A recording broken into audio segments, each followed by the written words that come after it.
Hey guys, good to see you here. I must say sorry for the many postponements for this particular episode. It almost seems that this particular live has been cursed, and I almost feel like it was cursed so much that I almost lost my life yesterday. But anyway, here we are, safe and sound. And here is Bria. Bria is also joining us. I think before I add her, I think I need to add or plug in my mic. Bria, I'll add you in a second. I like your background, Bria. um, anyway, good to see you guys. Sarah, Karen. Karen says, I'm bracing myself. This is horrific. Zircon says, I watched the show but can't vote on poll. Okay. Okay, so let's add Bria. Hey, Bria, how you doing? I'm pretty good. How are you? Alive and kicking. Yeah, Yeah. yeah. Good thing I was on your live earlier today and I heard the story and read about that as well. It's really scary. I must say it's good to be alive. I'd rather be alive than not alive. That's right. Yes. Yeah. How are you doing? I'm doing pretty good. Yeah, hanging in there too. Okay. Doing well. Yeah, thank you. So for those who don't know, Bria is in France. Whereabout are you in France? So I'm in Bordeaux in the south of France, close to the Atlantic Ocean, southwest of France. Is France talking about Ukraine? Yeah, I think so. I definitely think so. Talking about it, we have received a lot of refugees, if you will. There's people in our community here who have fled their country, unfortunately, and who are now, I guess, relocating here.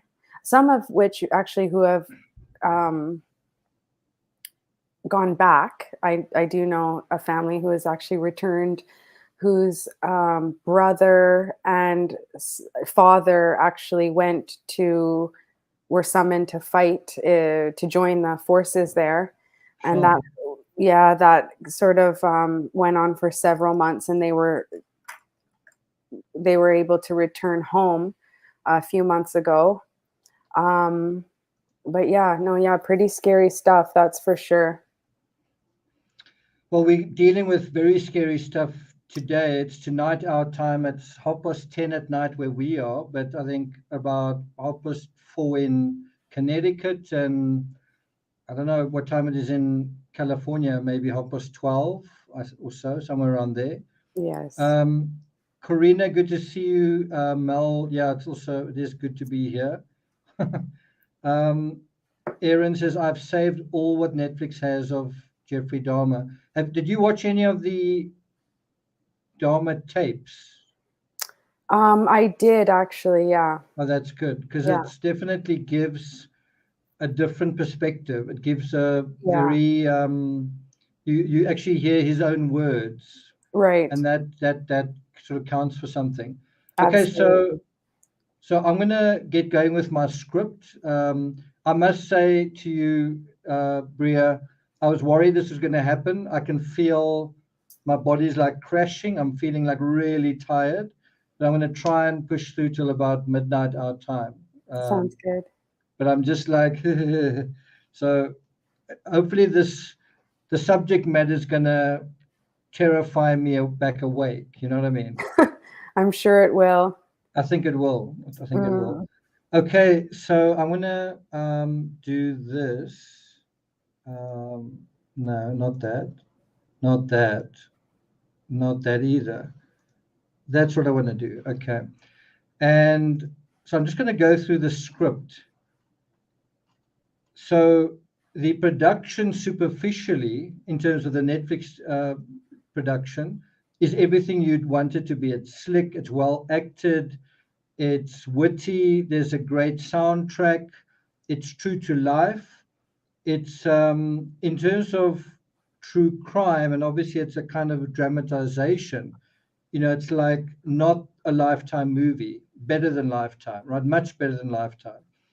It's also incredibly dark. It's disgusting. It's hard to watch. But there's almost like a car accident compellingness about it. It's something that is terrible, but you somehow can't tear your eyes away. And I think it's impossible to cover the Dharma case authentically and not venture into exceedingly dark and disturbing themes, right? And that's what we're going to go into. As good as Dharma is at leading us into these haunted areas of the human heart and psyche, it does have a few problems. We're talking about the Netflix. It does have a few problems. It does have a few flaws, and we're going to deal with those at the back end of this analysis. We may also do a part 2, maybe even a part 3, where we will deal with the things that they got right and the things that they got wrong, and then coming back to the social fabric. So, in broad strokes, whenever you're looking at a serial killer, and Dahmer murdered 17 men, that's him as a young child, that is outside his apartment on the night of his arrest. So,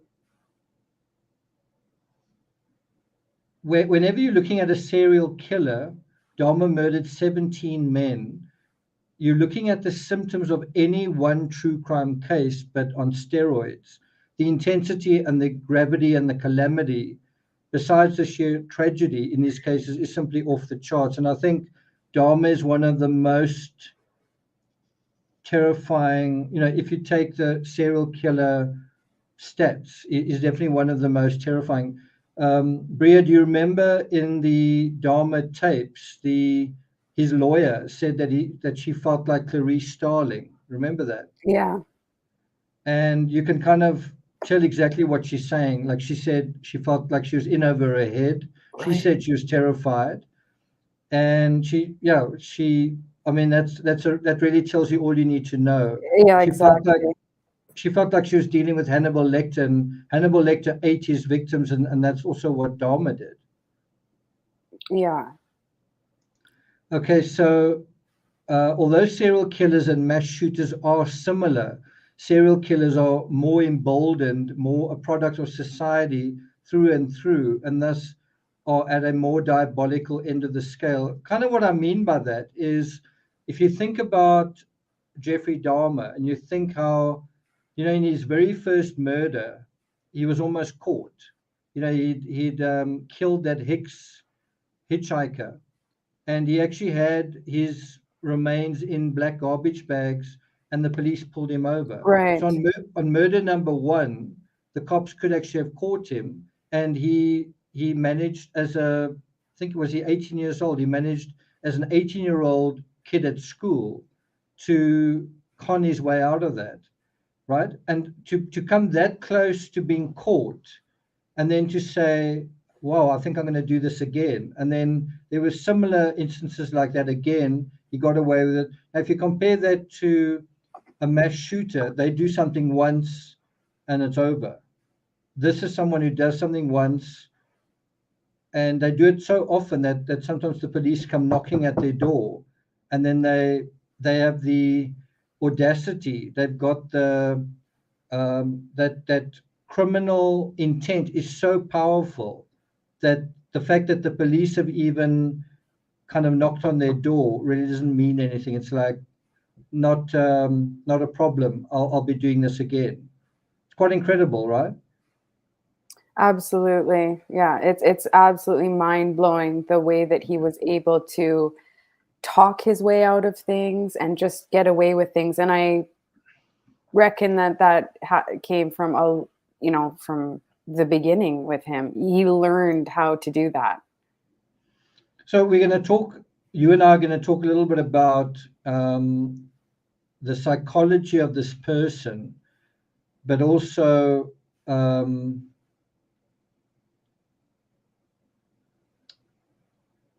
can I put it? Kind of how he got away with it for so long, but also in a weird way the opposite. Why did he get away with it for so long? Like, how was that Right. possible? And I think, and I'm sort of jumping the gun here a little bit, I think part of the psychology if you think about this idea of the police almost catch you, right? And not only that, your neighbor is starting to suspect you. The only way that you don't kind of go crazy thinking they've almost got me is if you're a psychopath. If you have that very clinical ability to, you don't have all of those feelings. And so you can sleep at night. And when the police come up to you, one of the things that stands out with psychopaths is that they're charming, right? Chris Watts didn't have that.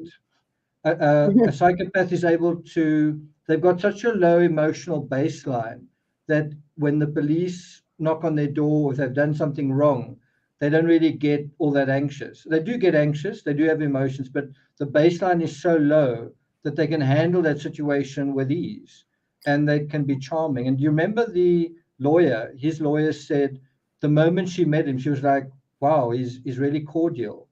Yes. And he And was. that's, yeah. And this is probably a very weird jump to make, but it's the same thing the detective said about John Ramsey. Do you remember that? That he Yeah. was, she found him very cordial as well. And she kept Yes, saying that word cordial. over, yeah, Right. over and That's over just what again. how she described him. Yeah, yeah. Yeah, that's an interesting intertextuality with that. Yeah, Yeah. definitely. Okay, so let me continue here. So just looking at that image, we're going to come back to some of these images later. But that's what the police found in his home. Look at these various blades. There's a saw, another sort of, I think that actually goes forwards and backwards. I think that's sort of an electric carving knife or something. Blades. I don't know if that is, if those are needles or very fine drill bits. There's another, looks like a blade for a saw, hammer, and then other sort of things. There's a, looks like a instruction manual for a drill. Drill. Looks like, I'm not sure if it's for that or something else, but and then one wonders exactly what is that. I Not know. quite Yeah. sure.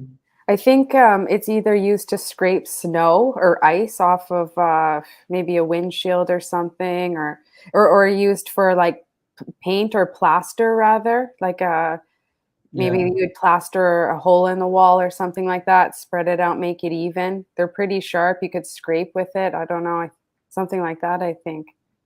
I don't think I have it for this live, but what was something that I noticed, and I could be wrong, I may have not paid enough attention, but in the Dharma Netflix series and also in there were some very quick photos of the interior. I actually meant to have it in the show, but maybe we'll do it in the next one. Wasn't there something like either a rolled up carpet, it looked like rolled up plastic on the side, sort of next to a sofa. It was in the lounge, but it looked like something that was rolled up. Did you In the see that? Netflix series? Yeah, well, the Netflix series was based on Yeah, the, right? And I right. mean, when you actually see the actual inside of his home, he really did have a a sort of green aquarium, right? Yeah. He had that, and then and at some stage he blamed the fish dying for the smell, and Hmm. then he also, one of the things that really stood out to me was, I can't remember if it was a journalist or a cop, but that person said the first thing they noticed when they peeked into his home was the lava lamp and that sort of glooping of the inside of the lava lamp that made you kind of think of the body in a way, kind of detaching and almost like he would look at that and just think, oh, I wonder if I should commit another crime, Mm, mm, you know? mm, And mm. that's sort of what stood out to this. I can't remember if it was a journalist or a policeman. Yeah. Southern Florida says, I thought the actor was so amazing. Masa, what do you think, Bria? I thought the acting was incredible. Yeah, I Very thought good. so too. The parents as well, the father, Lionel, he did an Yeah. amazing job. The mother as well, they both did such a good job. And all of the victims mostly Yeah, as well, the the neighbor guy was who played amazing. Tony. sorry to interrupt. The guy who Yeah, played no, Tony, right. he was excellent. The deaf guy. Oh, he was exceptional, Yeah. absolutely. And Glenda, um, the neighbor, I thought did a phenomenal job as well. Really, really well done. Yeah, no, definitely. I've got one little gripe with the actor playing Jeffrey Dahmer. He kind of had a accent that isn't actually his accent. Did you pick that up? So when you watch the Netflix, he's kind of got a funny inflection, but when you listen to the real Jeffrey Dahmer, there's not really that. He kind of does have a flat Right. tone of voice, but that inflection's not there. It Yeah. sounded almost southern, the Mhm. way the actor acted it, but the real Jeffrey Dahmer didn't seem to have it. Right. Yeah. I can see what you mean. Mel Stiller says Dahmer was compelled to kill. I didn't like how the actor portrayed Dahmer. That's my opinion. Yeah, I think you either like it or you don't. I thought he captured the flatness quite well. And there was one scene where I don't know why it stood out to me. The guy introduced himself to Dharma and said his name, and Dharma didn't sort of repeat his name. It was almost like, I don't really need to know your name. And the interesting thing was was, when he confessed, he could give incredible detail in terms of his confession, like what he did, how he did it, but he couldn't remember any of their names. Any of their names. Right. Pretty incredible. Absolutely. Eclectic SB says, I found his accent to be very typical of people who live in Minnesota and Wisconsin. That may be true, but I didn't find that typical accent Dharma's accent, funnily enough. I just noticed that. If you listen to the Dharma tapes, you actually hear the real Dharma talking, Mhm. and he talks slightly differently. B says we are getting a little bit ahead here, but Sokai Cat said Jeffrey had a Midwest accent. I'm just saying the accent of the actor was sort of stronger and more pronounced than the actual Dharma. Do you agree, Bria? Yeah, I do. I definitely can see your point when the real he does sound different than the real Jeffrey Dahmer. Definitely. B says Dharma didn't want to kill, he wanted to control or create. Um, that's Mhm. basically true. I mean, he didn't want to kill, but I think you've also got to kind of acknowledge that he did want to kill. I mean, he killed people, dismembered them, and then it was a choice he made. So you might say he wasn't killing, that wasn't the point of it.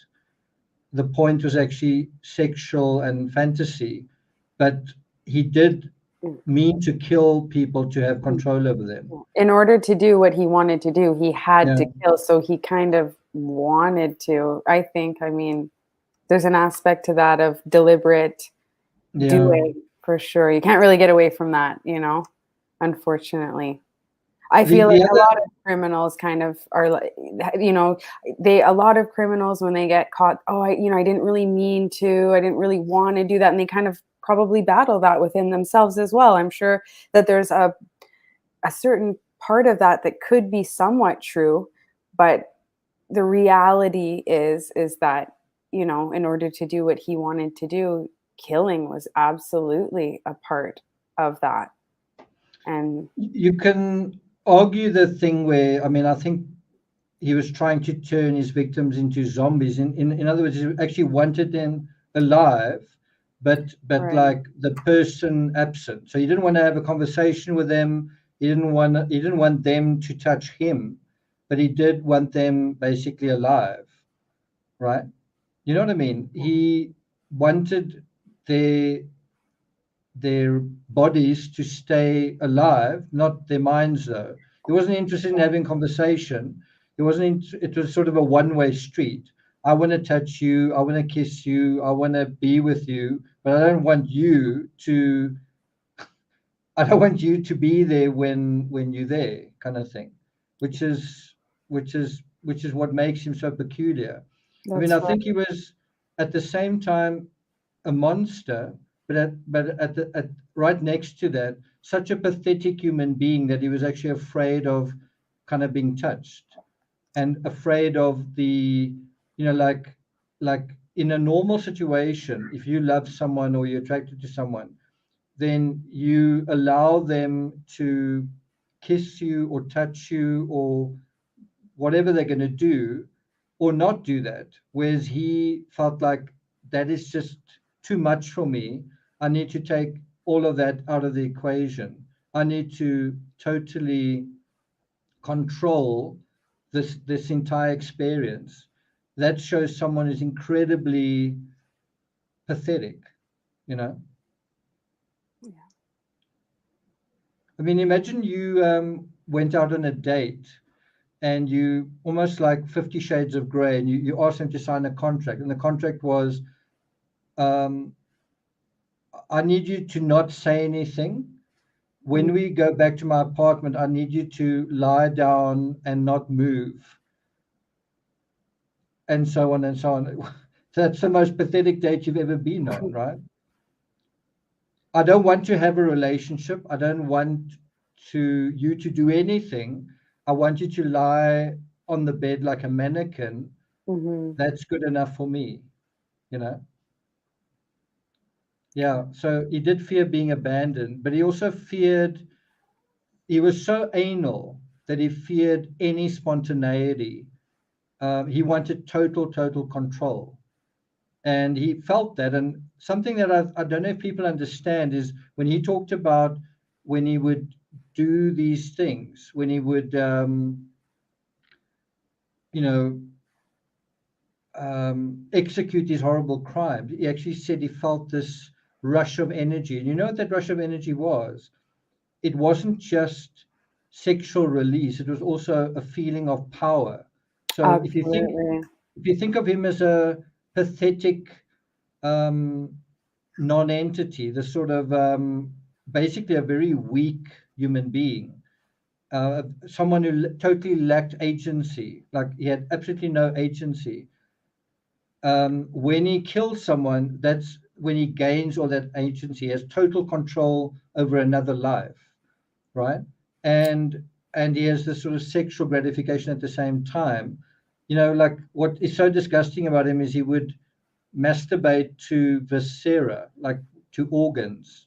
Mm-hmm. If you just think how bloody and disgusting that was, but he got a sense of, I've got total control over this person, and that's the control that he lacked, and that's the agency he lacked in his everyday life, because he'd never developed a kind of, he'd never individuated, he never turned into a person, he'd never learned how to um, have an emotional connection with someone, and he was terrified to do that. And maybe part of that, if you think about his parents divorced, and so that whole, the idea of connecting with someone emotionally was probably traumatic. Like, I don't want someone screaming at me. I don't want to have a relationship and then someone turns on me. I'm just terrified that that's going to happen. Yeah, and also that his both of his parents seem to be emotionally unavailable Yeah. to him, right? And Yeah. I just mean, like if you said, he never learned from yeah. anybody how to have those type of connections and conversations and how to be. He never had anyone who was emotionally available to him. And so therefore he didn't learn how to be emotional available to anyone else in his life, I you know? think the family, when you're a very small child, your own family is such an important first area to learn how to connect with other people. And if you can't connect with your mother and you can't connect with your father, then, and I think this is the case with Dharma, then you can't properly learn to connect with anybody, right? And that they say that your relationships with your mother and father tend to dictate into, to some extent, your relationships with those sort of prototypical genders. In other words, your relationship with your parents determines your relationship with those genders going forward. Sometimes the one more than the other, but it definitely does have a bearing. Absolutely. Absolutely. Okay, so let me go on a little bit. Yeah, his mother especially was totally disconnected. Somebody spoke about so yeah, I think in the Dharma series on Netflix, his father initially blamed him having a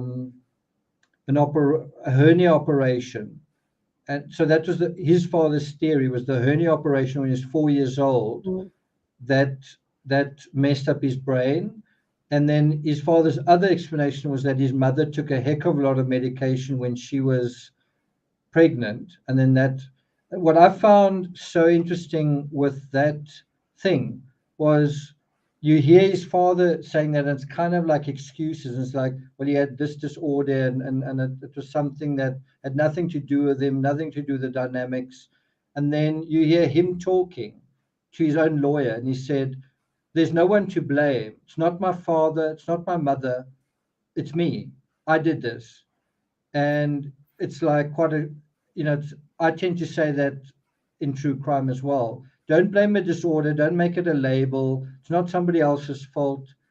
It's the person committed this crime.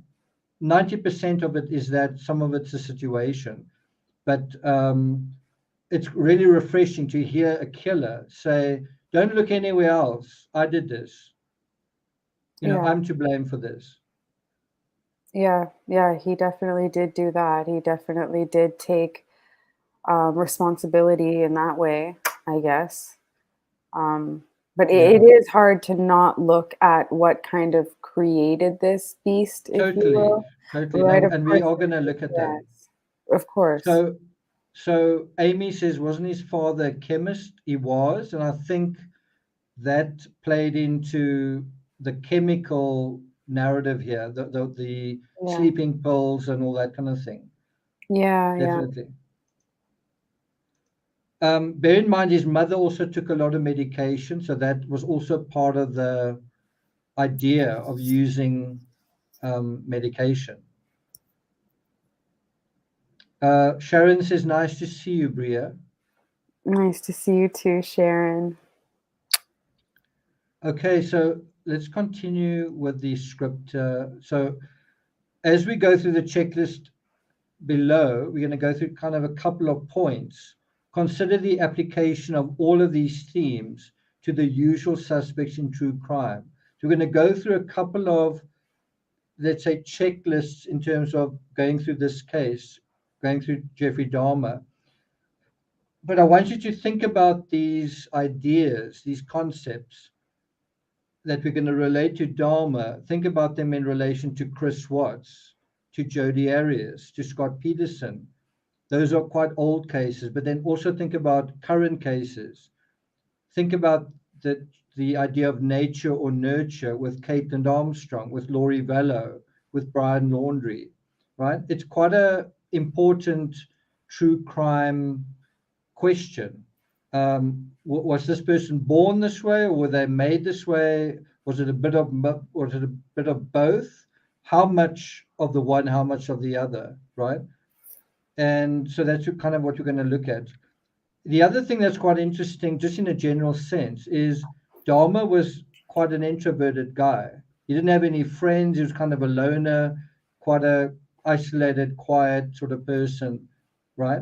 And think about someone like Chris Watts. Also, despite being very lonely and very isolated, he came across as quite a nice guy. Your impression of him was that he was polite and he seemed nice, right? Cordial. That's it. And then you think of other people. Think about Chris Watts. Does he fit that um, profile? Think about Scott Peterson. Does he fit that profile? Um, think about Brian Laundrie. Does he fit that profile? And so on and so on. Yeah, and Okay. sorry to cut you off. Do you think that maybe some of these criminals, they know that about, do you think that that might play into why they may commit these crimes thinking like I could get away with this, Um, people will believe me. Yeah, I think introverts, in a weird way, they don't really wear their hearts on their sleeves. So there's an inner world to an introvert, where the introvert knows all sorts of things about themselves. They are observers, they're listeners, they are, in a way, spectators, and they, in a way, know more than the average person who is taking life as it comes. Whereas someone who's particularly introverted. So here's I think quite a good example. Let me ask you this, Bria. The very first crime that he committed, he do you think he didn't expect that he was going to commit it? So it's the first of the 17. Do you think it was like, oh wow, I committed a crime? Wow, how did that happen? Not at all. No, I don't. I mean, it was in the making for such a long time. The animal cruelty. I mean, every little thing that, his activities with his father, being neglected at home, not being able to connect emotionally, spiritually, physically, all of that stuff. The fantasies. He thought about this for probably so many days, nights, weeks, months, years, possibly, and he opportunistically, I mean, the first time he tried, he failed. So that kind of also goes to show you that when he went out to try to do it again, I mean, he had been fantasizing this and trying to Yeah. make this happen for himself for such a long time. Such a long time, So I think. So if there's some of you guys who don't know, he was fantasizing about a jogger, and this is really, I found this really interesting. Is Yeah. he wasn't really interested in anything, like he didn't care if it was a white person or a black person. He just was really interested in the physique.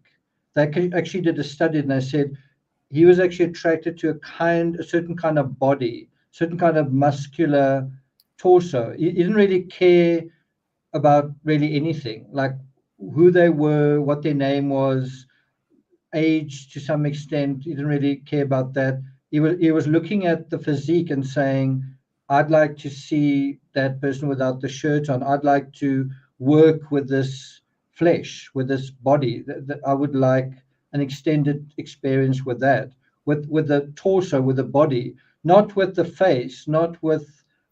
It was really a very mechanical way of looking at a person, a very anal way also of looking at a person. But so what I think is really interesting with the first crime, and that's why you've got to kind of look at what he says to his lawyer, where he kind of confesses. There's an aspect to it that's just not true, right? So it's almost like Chris Watts confessing. It's like, okay, great, thanks a lot for that, but you've got to take some of it with a pinch of salt. It is extraordinary that Dharma did confess, but I think you've got to be a little bit cynical and a little bit of critical thinking, because he kind of said, yeah, I didn't really think I was going to kill that hitchhiker. Well, the reality is, and you kind of touched on it, the nurture part, the um, picking up roadkill and opening up their bodies and all of that. That's the one side of it. The other side of it was, as you say, Bria, he was fantasizing. He was fantasizing about what he did before he did it, over and over and over again.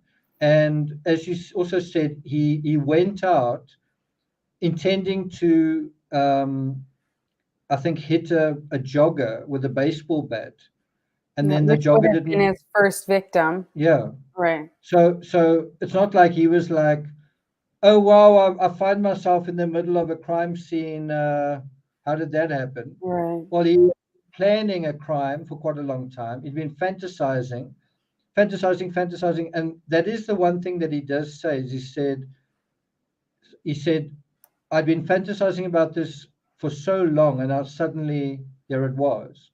So you really can't say, wow, I don't know how I ended up killing somebody. Mhm. Well, because you fantasized about it for a really long time. So you were programming yourself to do something. And so obviously you eventually did it. The other thing that you kind of got to flick the switch and say, come on, is when did this happen? When both of his parents weren't at home. He didn't just do something willy-nilly. He did it when he knew they weren't at home. He seized that opportunity. Opportunity, yeah. It wasn't just like, wow, here I am, a crime happened. I don't know how it actually happened was you saw the guy and you thought, wow, I could do this and get away with it. No one would know. No one's home. Now's a good time. That's Yeah. not just, oh, it happened. No, not at all. But like, I feel like Jeffrey Dahmer and others like him, I mean, you imagine that they might go back into their own thoughts and say, oh, I didn't really mean to do that. And they tell themselves that so much that possibly that sort of just becomes something that they may repeat or just say, it was an accident. I didn't really mean to. Maybe they're trying to tell themselves that to kind of, at an attempt to not, maybe because they want to do it again. And well, I didn't really mean to. It kind of gives them an excuse, right? It gives them kind of an excuse to not really be accountable. And although he did take a lot of accountability, so I don't want to say that he, lied about everything or he didn't take any accountability. He obviously did. But when he does But say things like it was an accident or I didn't mean to do that, obviously it, like you said, it's absolutely false. I mean, and like you said, you kind of sit there and say, does not make sense, and it doesn't. It makes yeah, absolutely no sense. But well, all of these crimes were premeditated. absolutely. um, and violent, and not only violent, the aftermath was extremely violent, kind of Oh, thing. But I just want to correct Ellie B. Ellie says the jogger ran off and he led him. That's in the yeah, Netflix thing, but that's not really true. right. Actually, what happened was he waited for the jogger, and the jogger just never showed up. Yeah, That's what happened. He didn't like. It's not. That's an error in the Netflix dramatization. Another error in the Netflix dramatization is, and I feel like they're trying to make you feel a little bit sympathetic towards him, um, where strangling someone with the bar of the dumbbell, whatever that was. Um, I think in the Netflix series he says something like, I didn't mean to kill him or something like that. yeah, Well, strangling someone, you don't like strangle someone by accident. You don't strangle someone for like 2 minutes or whatever the length of time is by accident, right? I kind of got the feeling that Netflix was they were trying to make you a little bit sympathetic and feel a little bit of something towards the right. Did you get that idea? totally. Yeah, absolutely. I Yeah. agree. Okay. Okay. So let's go back to that. And we're going to now start with nurture or nature. I'm going to just bring that into chat. So before I kind of get going, what do you guys think is the case here? Was he born this way? And bear in mind, in the Netflix thing, he says over and over again, I think I was born this way. I was always a monster. Um, Something that was really interesting, I think this is in the confession tapes. Bria, I don't know if you can set me straight on that. Did he say in those confession tapes something like, I want to find out what this is all about? Like, Yeah, yeah. So yeah, he like couldn't understand himself, and he was right. saying, I'm going to tell you exactly what happened because I want to know. I don't really know how this happened, right? Yeah, yeah. And then in the Netflix series, he does say that several times throughout. He says, that he believed that he was born a monster, that he was born like this. And I mean, I particularly disagree. I mean, to the statement flat out, I was born like this. I was just born like this. That's it. I don't agree. I do think that there's an element of a combination of things, like the whole nature versus nurture debate. As you said, it's a great question, especially in true crime. I do agree with that. I tend to go towards the side of nurture usually. I mean, I'm a circumstantial person. So just generally for me, given a certain particular set of circumstances, you can have a certain particular outcome. Then given a certain other set of circumstances, you can have a completely different outcome. So, I mean, for me, here's a question. Or do you want to ask the question first before I throw this in there? Yeah, Maybe, yeah, I think let's yeah, go through the for debate a sure. little bit. But I just Yeah, want to say before that that if you say, and if you Jeffrey Dahmer and you say, I think I was born this way, you're actually avoiding accountability. You're saying it had nothing to do with me and yeah, it had nothing to do with a yeah, process. I yeah, was born this way, and so it's not my fault. yeah. I was Evil pre monster. I was pre-wired, and it was like going to happen anyway. I had nothing to do with it. So I've got to Totally. say, I don't believe that he was born that way. I do believe that there's certain things that are pre-set up, like the fact that he's quite a timid guy. That's part of his nature. That was pre-loaded. Also, he was kind of an introverted type. That was also, I believe, preloaded. That's kind of his personality. There is a little bit of a spectrum with people. You can Totally. be more introverted, you can be more extroverted. I'm someone like that. I can be extremely introverted, and I can be somewhat extroverted at times, but I tend to gravitate to the introvert. But I wasn't always like that. Certainly when I was a young adult, I was pretty extroverted.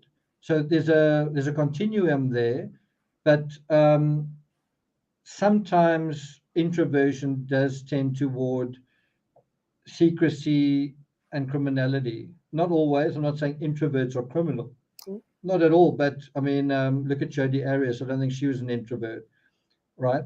Um, Look at Laurie Vallow. I don't think Laurie Mm. Vallow is an introvert. I'm just saying there's an element to introversion that's about telling secrets, or not telling secrets, keeping Keeping secrets. to yourself. Yeah. Keeping things to Yeah. yourself. Yeah. And I mean, you can have exactly the same with extroverts. Extroverts can put up a face that's just not true. I just want to answer Helen's question.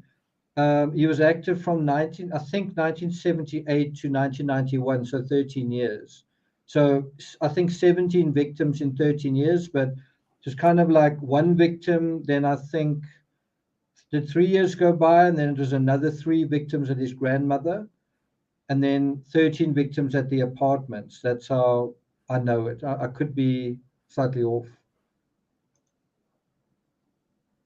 Victoria says, I think with a different nurture and help, he didn't have to necessarily end up this way. I also think if he didn't fantasize, if he kind of said, you know what, I think I'm going to fantasize about something else, or I'm going to tell someone what I'm fantasizing about and just get this sorted out. What I found really disturbing, Bria, in the Dharma series on Netflix is his father saying, kind of saying to his own girlfriend, you know what, I actually had the same fantasies. I also fantasized, I was in church and I fantasized about killing people, right? Yeah. That was And that was quite shocking. That was totally. definitely quite shocking. That really took me back as well. I just literally was like, what? What? I was so shocking. There, Victoria's written about it, just written it down. Um, Kelly says, I thought he had a good childhood, except for mom and dad fighting a lot. I really don't know if, like, I think he had a particularly bad childhood.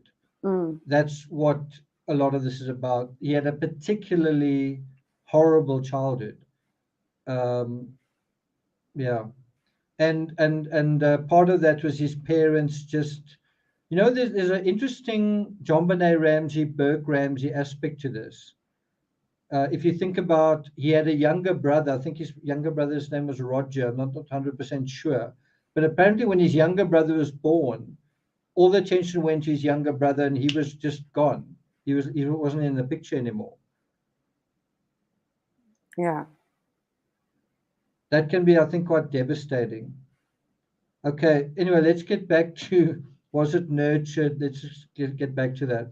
Also, So do you mind if I just chime in though with yeah. regarding his younger brother, and then you have to remember as well that there was an age gap between the two of them, but then almost in a weird way, he could have possibly felt like his mother sort of chose his brother over him, and there's obviously a complex that he has with just in general with all relationships and connections with people, certainly women as well.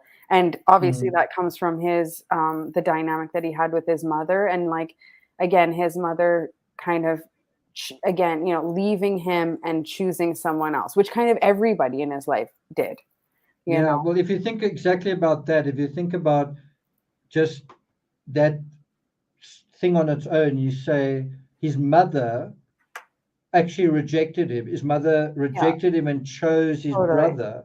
You can see how he would be have this feeling of, I never want to be rejected in my whole life. I don't want to love someone and they reject me. It's a feeling I just can't bear to have. And that Hmm. doesn't that explain in a way his approach to sort of relationships? I want to be with Absolutely. you, but I don't want the possibility of being rejected. Yeah. And I hate I don't know, just the way what I'm thinking, but especially by women, right? His father at least had some place for him in his life and some type of connection, whereas he pretty much never had that with any women in his life, right? And he didn't learn how to have a Yeah. healthy relationship with any females. Okay, Bria, do you want to read the nature versus nurture script? Do you want to read Sure. that? Okay. Okay. Okay, so I'm going to read the nature versus nurture script. So we get this from our Patreon channel page. So I'll just read it. Nature or nurture. Although we often see how criminals are nurtured, there is always an element of nature thrown in there as well. With serial killers, it's tempting to think it's all nature, and even Dahmer seemed to believe he was born a monster. I don't. I think Dahmer entertained, in particular, his sexual fantasies, and because he was incredibly repressed, his fantasies were incredibly exotic. So, in a very basic way, had Dahmer come to terms with his sexuality, he likely wouldn't have expressed this aspect of his nature through such savagery. But I think you can see his sexuality is clearly something he was born with, but that shouldn't be confused with some sort of animal nature in him that was different to the same animal in the rest of us. His animal was simply starved and also constantly fueled with fantasy. Fantasy plays a big part in Dahmer's story, which is why the first episode you see him watching movies in the middle of committing a crime. One is The Exorcist 3, another is one of the Star Wars episodes. In the sense that Dahmer, excuse me, in the sense that Dahmer's own fantasies led him hither and thither, you can see how he is part of the nurturing aspect of his own nature. It didn't just happen, he fed that wolf. In Dahmer, his father seems to think that Jeffrey's mental state was compromised by his mother taking certain drugs while pregnant. I don't think this helped, but I think it's a mistake to dismiss the entirety of who Dahmer was, all of his crafty decision making, because of some drug cocktail his mother took. Those cocktails didn't make Dahmer. Dahmer made Dahmer. But his situation and circumstances also played a role. I would argue nurture is around 70% of the reason behind what made Dahmer become Dahmer. I think the fact that he was gay in the 70s, an outcast, timid, wouldn't or couldn't tell his parents, also and had oddball and inattentive parents, frequently felt abandoned, and excuse me, all of these contrived to make Dahmer Dahmer. Nature, I think, was something of a factor. Was he timid by nature or by nurture? So often in true crime, it's the soft-spoken, unassuming nice guy that turns out to be a bad apple. Quiet and timid are possible anagrams for introvert, excuse me. In true crime, repression is a pass to the dark side. Think about how repressed Chris Watts was, or how repressed Jody, Lori, or Scott Peterson felt. The difference between a criminal and everyone else and a serial killer is dealing with life's challenges in a constructive or destructive way, a constructive or a destructive way. Well, we know how Dahmer dealt with his sexual frustrations.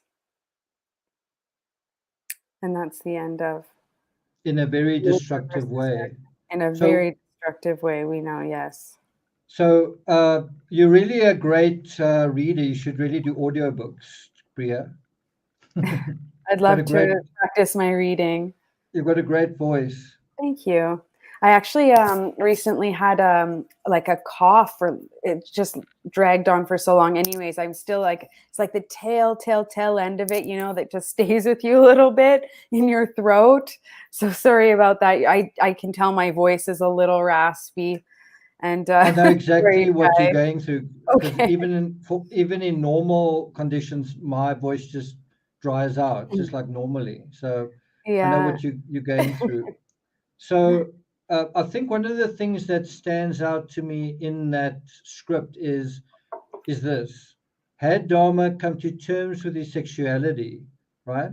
So if somehow, because he did kind of have a boyfriend who had I think he said he kissed a boy when he was 13 or something. I'm not quite sure of the date. He knew that he was homosexual at 13, and he said something about they kissed one another in a treehouse and something like that.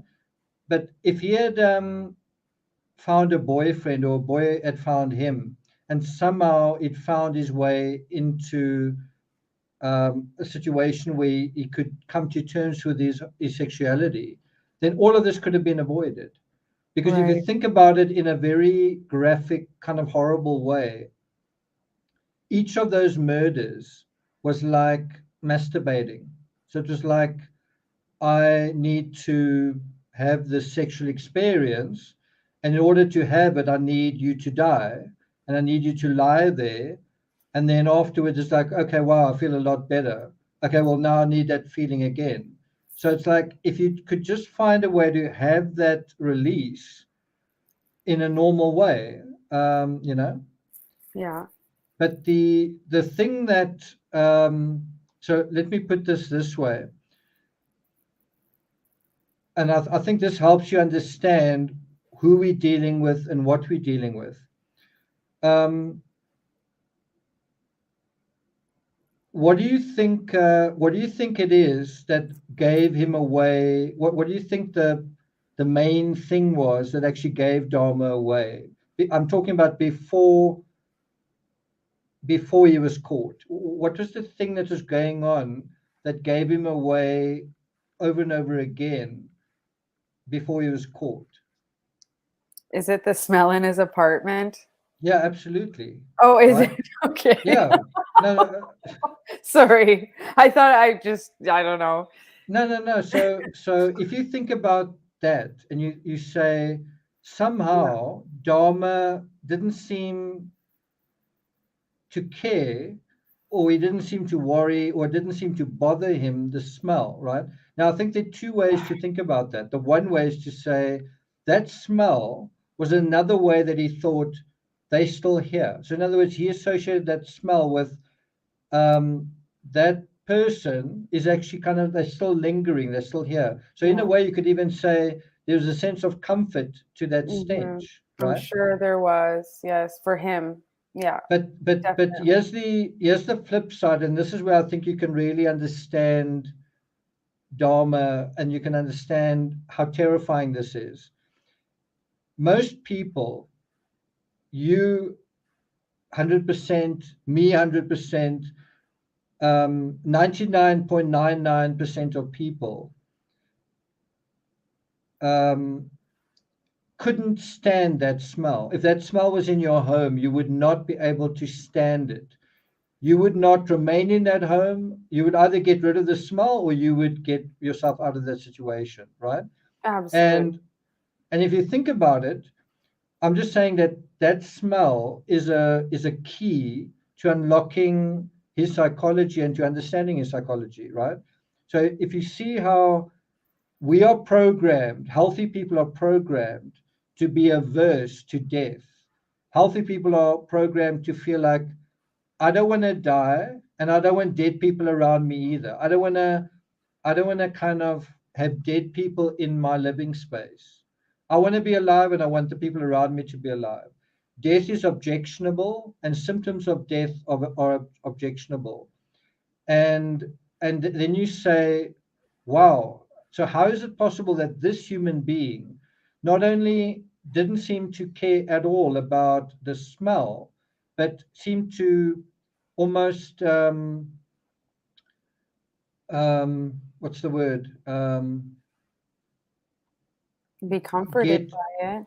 yeah, he kind of got a sense of almost like intoxication, a sense Mhm. of a thrill and a sense of a rush of energy and a sense of um, like a energy rush, but that felt good. And Mhm. so for him, death doesn't feel like death. The death that he experiences actually feels like life, right? Now, what I think's going on is because his life is actually like death, because he's such an introvert, because he's so anal, he only experiences life through the death of somebody else. Do you see what I'm saying? And Absolutely.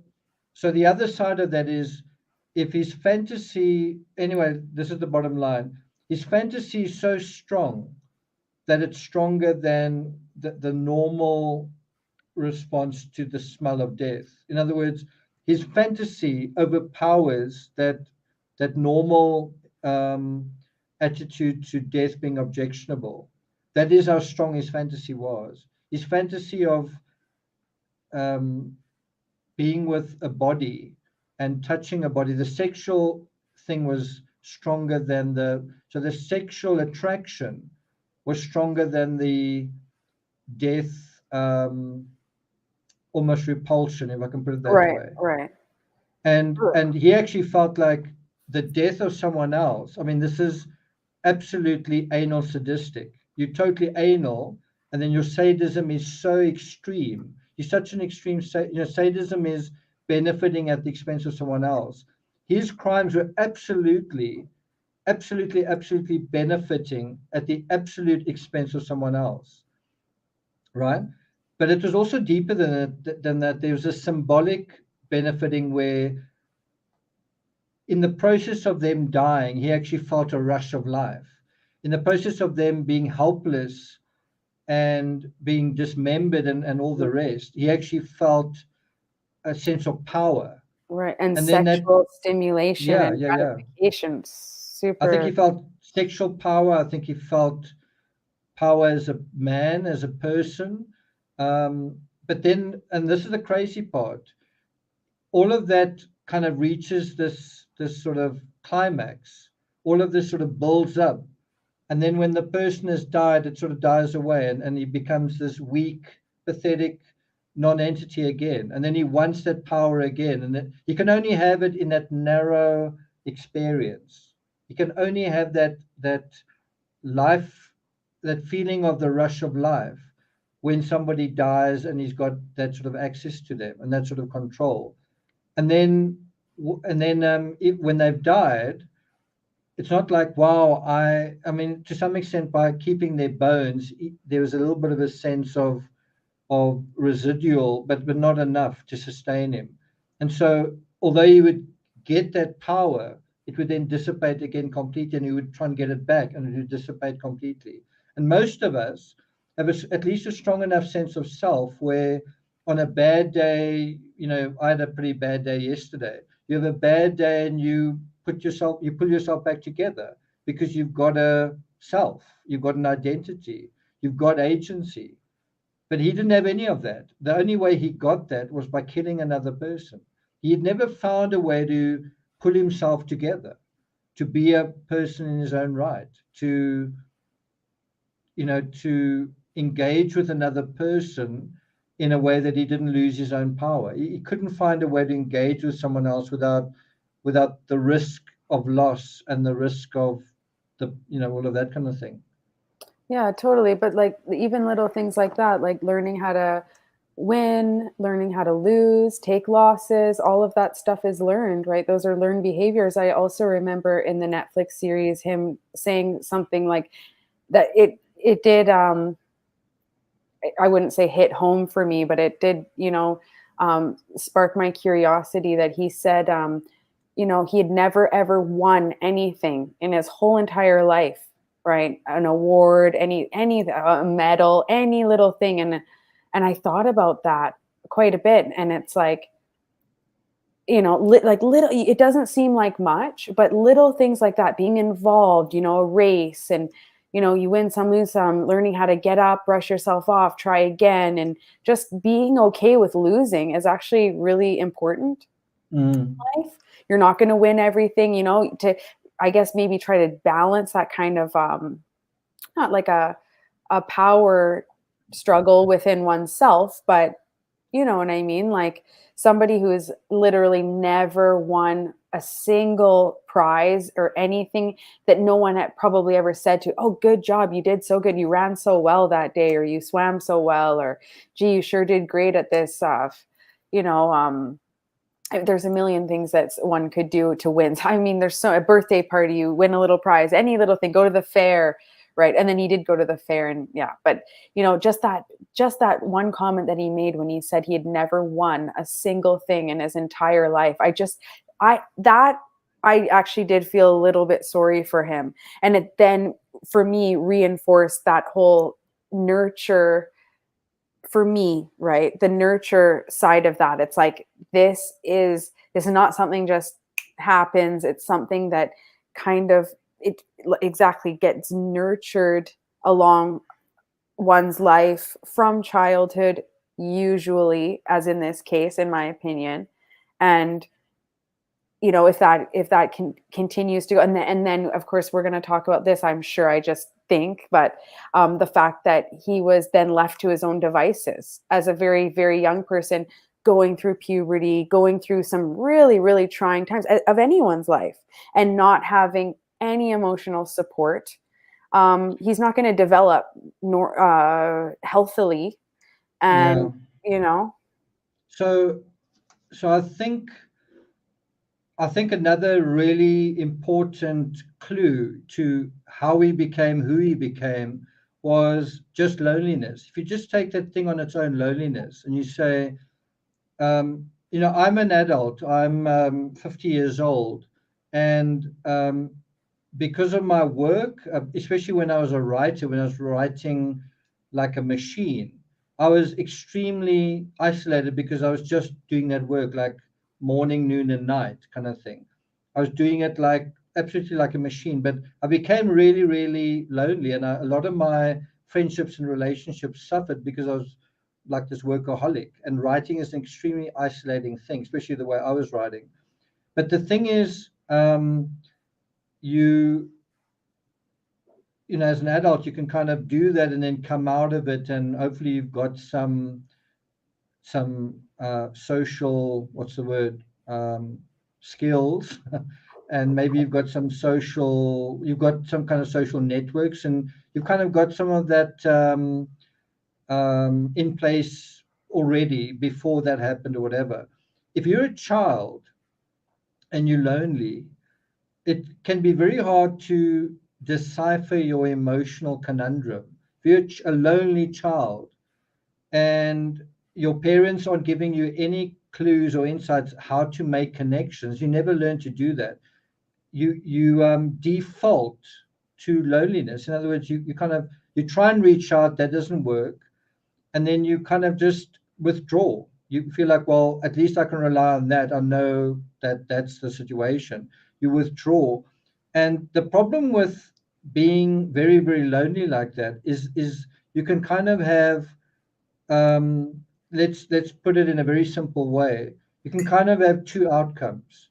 You can have a lonely person like Vincent van Gogh, who kind of make something constructive out of it.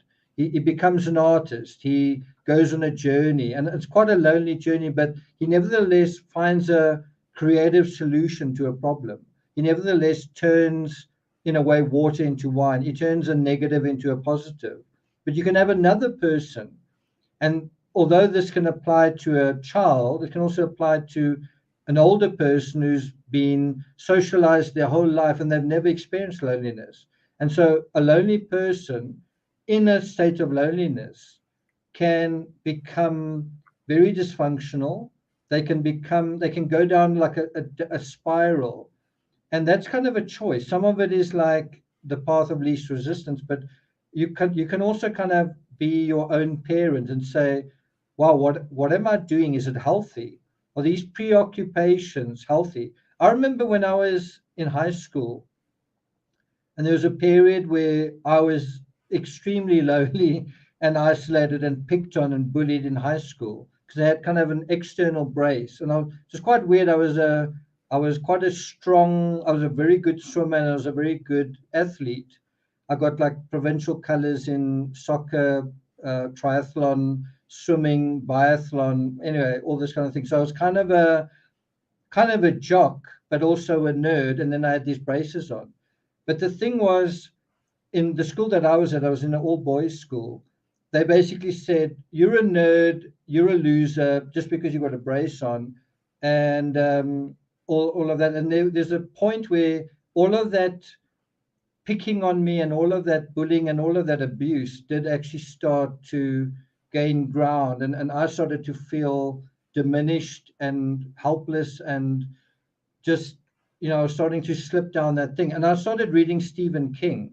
And a lot of Stephen King's books are about high school kids who are bullied, who become monsters, who sort of somebody gets killed kind of thing.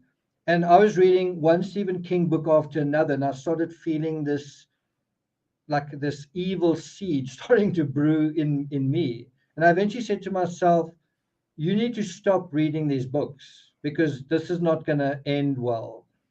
And some people have that ability just to sort of look into themselves and to look maybe outside of themselves and say, this isn't good, this isn't healthy. And some people either don't have that or just continue and let the chips fall where they may. I'm just saying that just loneliness on its own can be a path to the dark side. And one of the things you kind of got to do if you're very lonely and you're starting to struggle and starting to slip is to say, Jeepers, I'm lonely. I actually need to start reaching out. I need to stop this process, right? I'm lonely and what this is what I'm doing with my time. I need to not do this. It could be compulsive eating. It could be um, um, just reading about the worst serial killers. It could be I don't know. It could be pornography. Any of these things, what you focus on is going to take you, it's going to suck you in. And so Absolutely. that same thing is also the cure, where you say, you know what, I'm actually going to focus on something positive, something affirmative, something constructive. And that's the choice Dharma made over and over again, was to choose to focus on, I'm gonna um, capture someone, control them, kill them, and enjoy that. And Right. he needed to interrogate that and say, I don't want to do that. I'm not saying he never did. I'm just saying he had the choice over and over and over again not to do it. And I think he said somewhere that he did battle against it, and then he said eventually just gave into it. Right. Yeah. I mean, I feel like it's isolation, right? And somebody who is extremely isolated, and then, like I said, left to their own devices. We're not talking about somebody who's isolated for, 3 months or 6 months or a year. I mean, it's year after year after year. And I'm sure that he did somewhat internally try to battle that and then did eventually give into his, you know, give into it. But I think that, had he had not been so isolated and been allowed to be so, I mean, and again, since such a young age, I feel like, later on when he was a teenager and try to go to university and the army thing, it was almost really too late, because he had already started developing this fantasy world for himself at such a young age. And then again, well, his father, unfortunately, kind of, I won't say nurturing, but I would definitely say, what's the word? It's not nurturing, it's like that, but helping along. I forget the word, you guys will know, I'm sure. Enabling. Yeah, enabling, but also just um, nurturing him along with the taxidermy stuff, and enabling, kind of feeding into his what he thought were interests at the time. I mean, here's the question I was going to ask. I mean, who thinks that had he not have had that activity, that little side activity that he engaged engaged in with his father, that he seemed to like to partake in, and his father at the time seemed to be, well, I guess just kind of happy that he was taking some interest in something, his father thinking it was like, science and so on, not, of course, not realizing it was like a sick and diluted fantasy. But I mean, just this one thing alone, I mean, because like I said, I'm a circumstantial person, so all of these little circumstances kind of have to line up to kind of create, I can see how Dahmer became Dahmer, because you take all of these, no one thing on its own is going to be like, oh yeah, okay, fine, but everything all together, right? But just the fact that his father participated, and kind of helped him along, with his interest in Well, look, I think he may not have understood. So he's got these fantasies, he's not quite sure why he has them. When he commits the crime, he suddenly feels this incredible. And somebody said, I don't really get how there's any power thing going on. Yeah, like if you don't understand it, I can kind of explain it to you, but part of it is you've got to think of him as a totally powerless person, someone who has no agency. He feels that. He feels like I can't have a relationship with another person, right? Someone who feels like that, it's like, I'm too scared to even ask you on a date because I'm going to be rejected. But I mean, he did have the ability to manipulate people to come to his apartment. So he wasn't really after that. He was after, I need you to I need you to kind of be mute, to be a zombie. right, but you But have to think back. Oh, sorry. I just want to touch on this. I think I've just lost my train of thought now.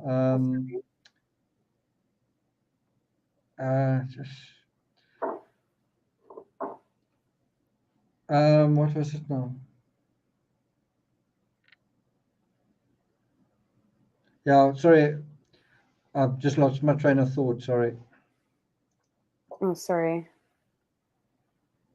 I probably cut you off. But I'm just thinking, though, that I feel like he probably had a lot of time alone, with the cadaver animals.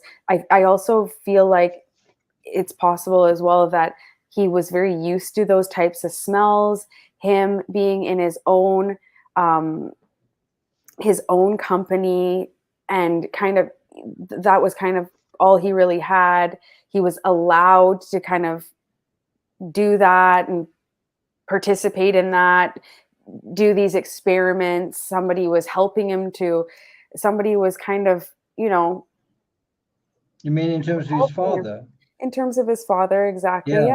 Yeah, his father definitely helped him. Okay, so I've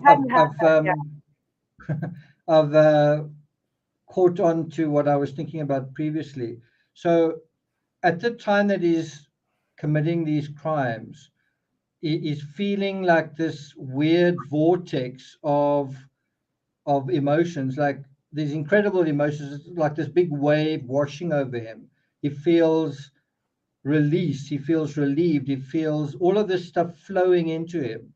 And it feels amazing, but he doesn't quite understand where it comes from. Now, I think part of what's going on, besides the sexual stuff, besides that fantasy aspect, I think something that's also going on that he doesn't know, it's there, but he doesn't know it, is, for example, he's getting that feeling of comfort and of soothing that he had with his father. So when he was with his father as a child, one of the, like his father, when he was a child, his father was quite distant. His father often went off to work, and I think on trips or something. But the rare times that he had like a bonding experience with his father, where he felt like um, he's having a moment, a real genuine moment with dad, was when they were getting roadkill and they were opening it up. And so in that weird situation, he actually felt somebody loves me, someone's listening to me. And so when he's doing that as an adult, he doesn't really realize it, but he's kind of revisiting that soothing bonding experience. It's just on a kind of a magnified scale.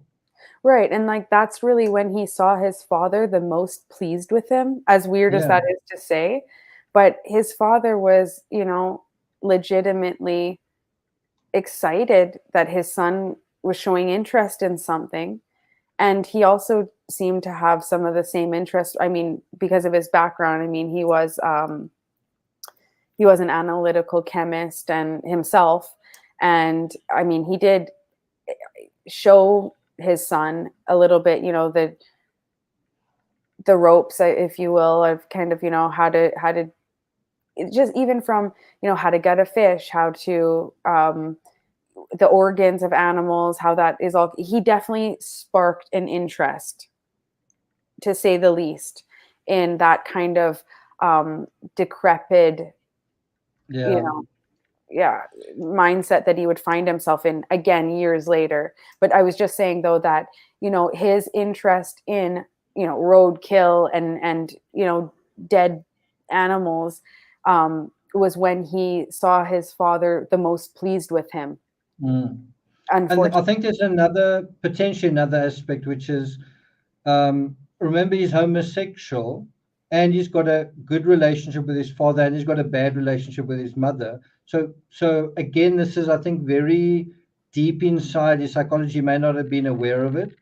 At the time that he's doing these things that pleased his father, there may be a very subtle sense of he's becoming, in a way, his father. Not only is he earning his father's love, but he's becoming the man that he loves, which is his father, right? Do you know what I mean? Right.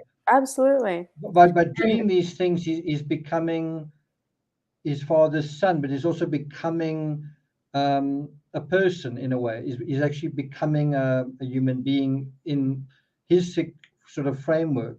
So just one more thing. People have been asking, was Dharma really smart? He wasn't dumb, and I don't think he was of average intelligence. His father was a chemist. His father wasn't dumb. But the fact is, he was lazy. He was a lazy guy at school. He got poor grades. He was lazy, I think, in the army. They kicked him out. He was, I think, honorably discharged. He was always drinking beer. Like often when he, in the middle of committing crimes, he was sort of half drunk. Um, and I think about this, Bria. If you take that psychology of laziness and you say, I'm too lazy to make the effort to get to know a person, I'm too lazy to have proper relationships.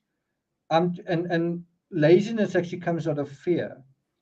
People who are afraid of something, they're afraid of failure, tend to gravitate to laziness. Often we postpone things. It seems like we're lazy, but we're actually afraid of failure, or we're afraid of that, I don't know, we're not going to finish it or whatever it is. And anyway, he was lazy. He was lazy at school. Um, I think he actually lost his job towards towards the end, just before he was arrested, he actually lost his job as well.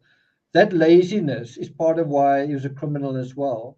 Criminals commit crimes because they're too lazy to put the effort in that all the rest of us do.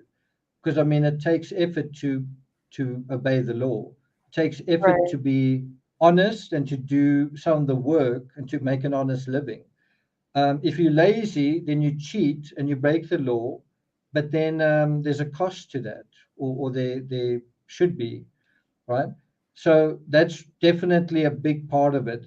I think there's a lot of laziness. I think there's a lot of fear, and I think there's a lot of fantasy, and all of that stewed in a place of being alone and loneliness, right? Absolutely, yeah. Okay, so do you want to read the next section, which is family dynamics? Yes, yes, I'd love to. Can your voice handle it? Yeah, sure. Sure. Okay. Yeah. Yeah, just sorry, like I said, I had a bit of a cough and I kind of have that kind of, lingering throat thing at the moment. So sorry about that. Forgive me. So I'll go on with family dynamics. So I'll read. Dahmer's father was an analytical chemist. One gets a sense that Dahmer's procli- pros- can you help me with that word, Nick? Pro, I've actually spelled it wrong. It's proclivity. Proclivity, sorry. My fault, sorry. Dahmer's father was an analytical chemist. One gets a sense that Dahmer's proclivity for drugging his victims and sleeping pills came about because of both of his mother's use and father's knowledge and perhaps access to these medications. Dahmer does a brilliant job of showing how an impressionable child is, on the one hand, exposed to callous, heartless parents, while on the other seems to experience his father's gentleness, while his father guides him in placing a living worm on a hook or gutting a fish, including cutting off their heads. A drill-like device his father uses on a possum echoes across time to a drill he uses to gain entry to the brain matter of his victims. I thought the actor playing Dahmer's father, a very passive aggressive and craggy Richard Jenkins, did an amazing job at making you think he made the monster. The unhinged, unstable, emotional mother I found very unsettling. The point is, Dahmer didn't have much of a home life, didn't feel safe, didn't feel valued, but most of all, felt out of control and anxious. This is all nurture stuff, and his nature would try to find a way to make sense of this. And how he did boiled down to one simple but sadistic thing: control. Yeah. So you kind of have, if your question is, was it nurture or was it nature? The nurturing was so bad, was so defective that he gravitated to just one thing as an adult. I need to control the situation. I need control because I had no control as a child, right? And he kind of has he has no emotions, but he also has no connections, and so he's trying to find a way to connect in a way where he can maintain some kind of control, except he doesn't know how to make those connections, right? That's right. um yeah, so I must say there was a scene where his father the guy acting as his father finds out what his son has done. And then the cops, I think, leave the room, and then he's alone, and you just see his face. He's got quite a craggy face. You just see his face sort of crumple as he sort of gets overcome with emotion. Then he seems to recover himself, and then his lip his mouth sort of quivers, and then he breaks down again. I just thought that was acted really, really well. There were also really disturbing moments. I think this is in the Dharma um, thing on Netflix, where, do you remember when he was writing? So, like, he's kind of just found out that his son's a serial killer, and he's like, you know what? I think I'm going to write a book. Yeah. And then he writes the book, and there's a point where his wife or his partner, I can't remember who it is, she comes to talk to him. Mhm. I can't quite remember what the subject matter was, but you feel a sense of psychopathy with the father in that moment. Do you remember that? Yeah, Where the he says, father, yeah.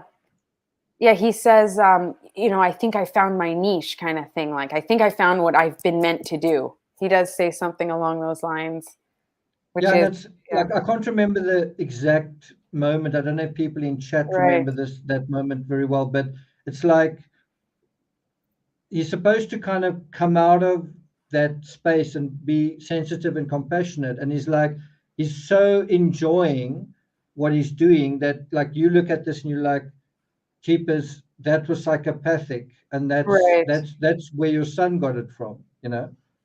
Yeah, I didn't think about it like that. Like when I was watching it, I did recall that, but I didn't really draw a parallel to maybe how it, but now that you say that, I see what you mean.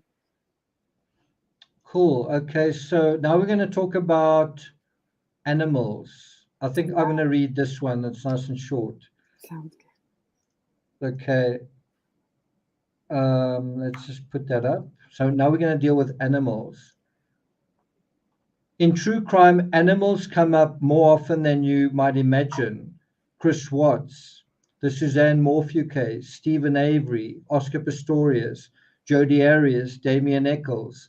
Look at someone's attitude to an animal that's in their care, basically vulnerable creatures, and you have an early clue where their human natures are starting to wander down the garden path. So I just want to stop there and say, what do you think I'm talking about when I say animals and Chris Watts? What do you think that's in reference to? Oh, I know. Oh, are you asking me? Oh, Yeah. oh yeah. So it's that he locked their family dog in the basement while, I mean, I don't know, while he was committing the crimes, possibly. Yeah, And but their even before that, so yeah. Oh, Dieter, I don't really know this for a fact, but you kind of oh, got the idea. He spent 5 weeks basically at Nicole Kessinger, and you kind of oh, got the idea that Dieter was alone all day yeah, yeah, and kind of alone all night, and yeah, it's like that's huh, pretty horrible to a poor yeah, animal. yeah. I actually haven't actually really thought of that the way you have. I was just, I mean, I was just thinking how horrible that it was that he clearly locked the dog probably downstairs in the basement for that whole entire day. Um, Yeah.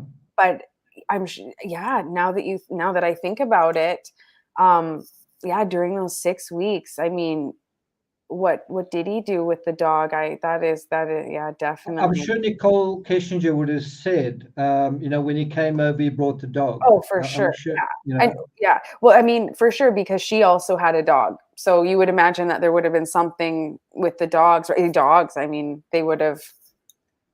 Okay, so I don't want to remember this case never went to trial, Yeah. and so the suspect was never prosecuted. So just be aware of that. But if you think about the Suzanne Morphew case, where did animals feature in that? Yeah. Well, Barry Morphew was an avid hunter. Okay, Um, let's just stop. yeah. Let's stop it over there. Yeah. Okay, Yeah. Suzanne, Stephen Avery. Do you know about the animal in that case? Um, the fire, the animal. Yeah. Yeah, I think a cat. Was A cat. murdered. He threw a cat into the Right. fire. Yeah. Well, Yeah. your true crime rocket science is operating well. Yeah. Oscar Pistorius. Um, Oscar Pistorius So shot. they Oh, yeah. yeah. I think he shot an animal.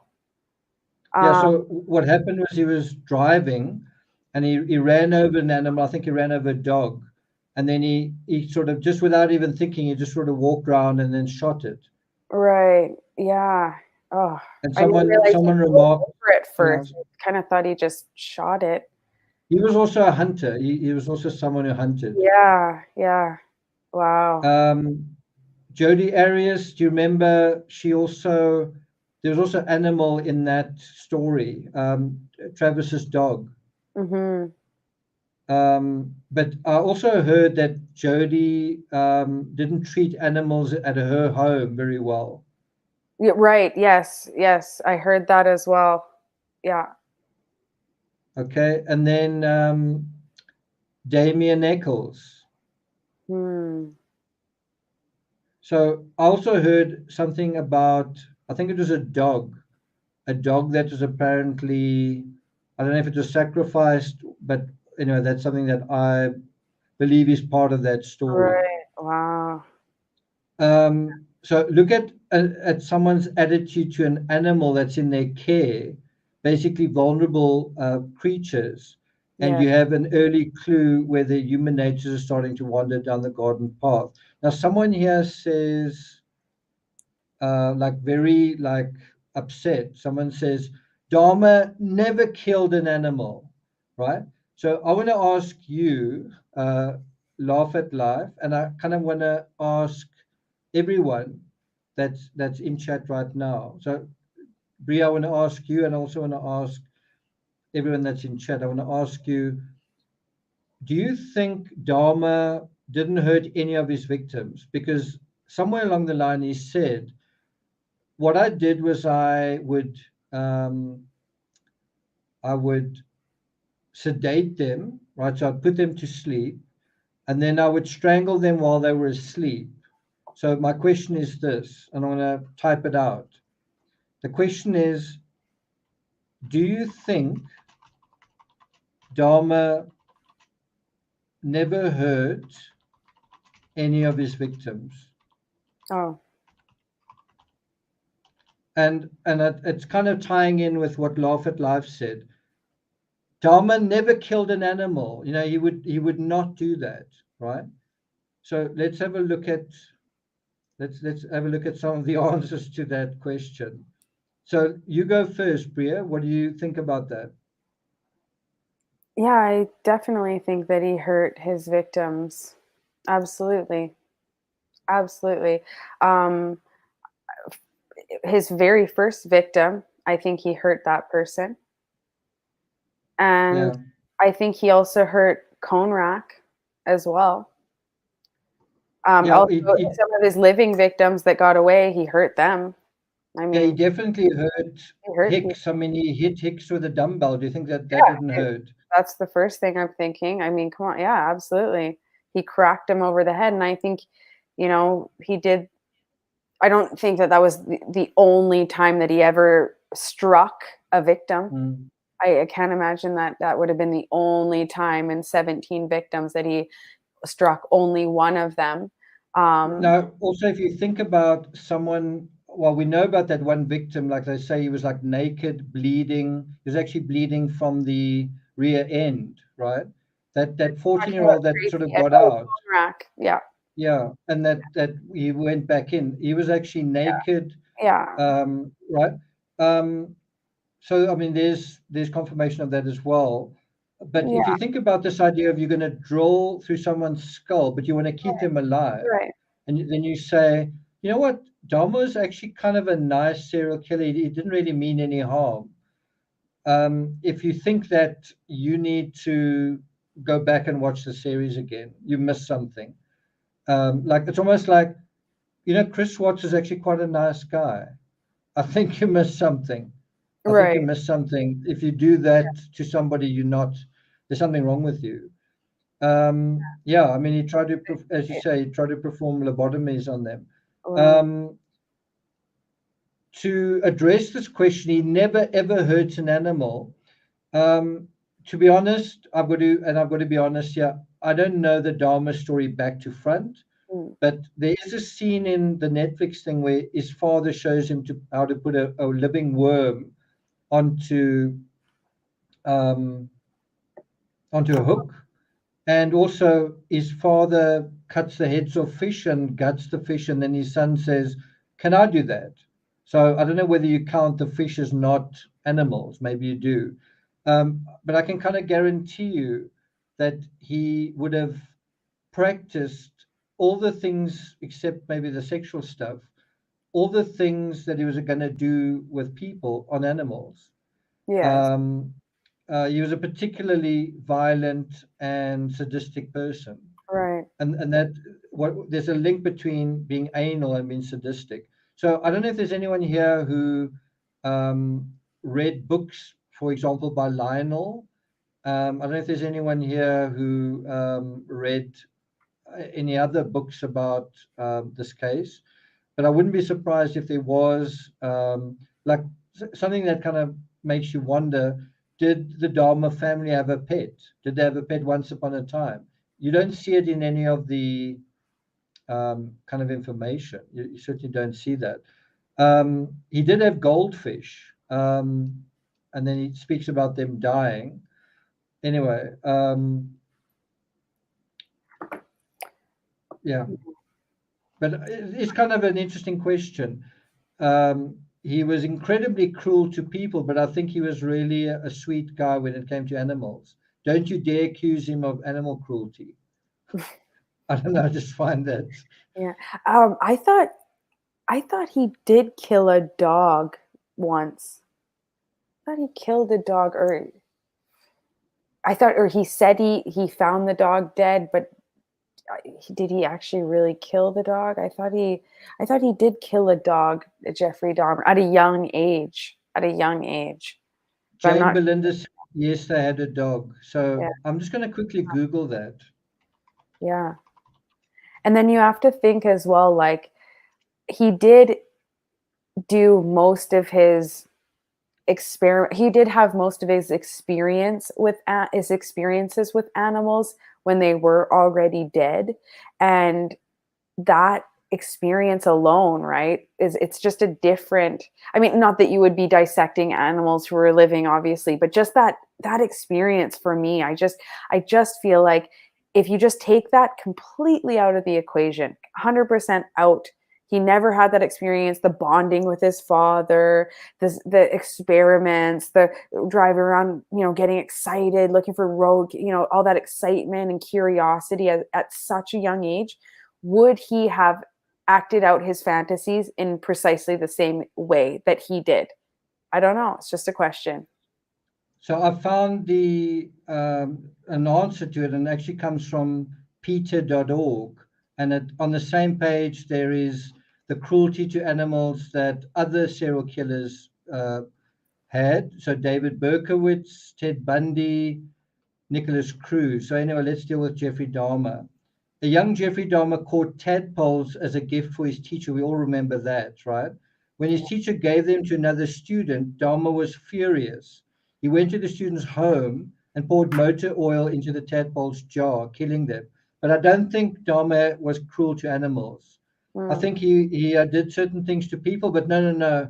I think he was a sweet, kind, wonderful soul to animals. all right. No, I No, don't think so. no. His Uh, practicing with animals and his experience yeah. with animals shaped who he would later become and what he would later do to humans. But anyway, he says here, Dr. Carl Wallstrom, a forensic psychiatrist. Let me put this up so you guys can see it.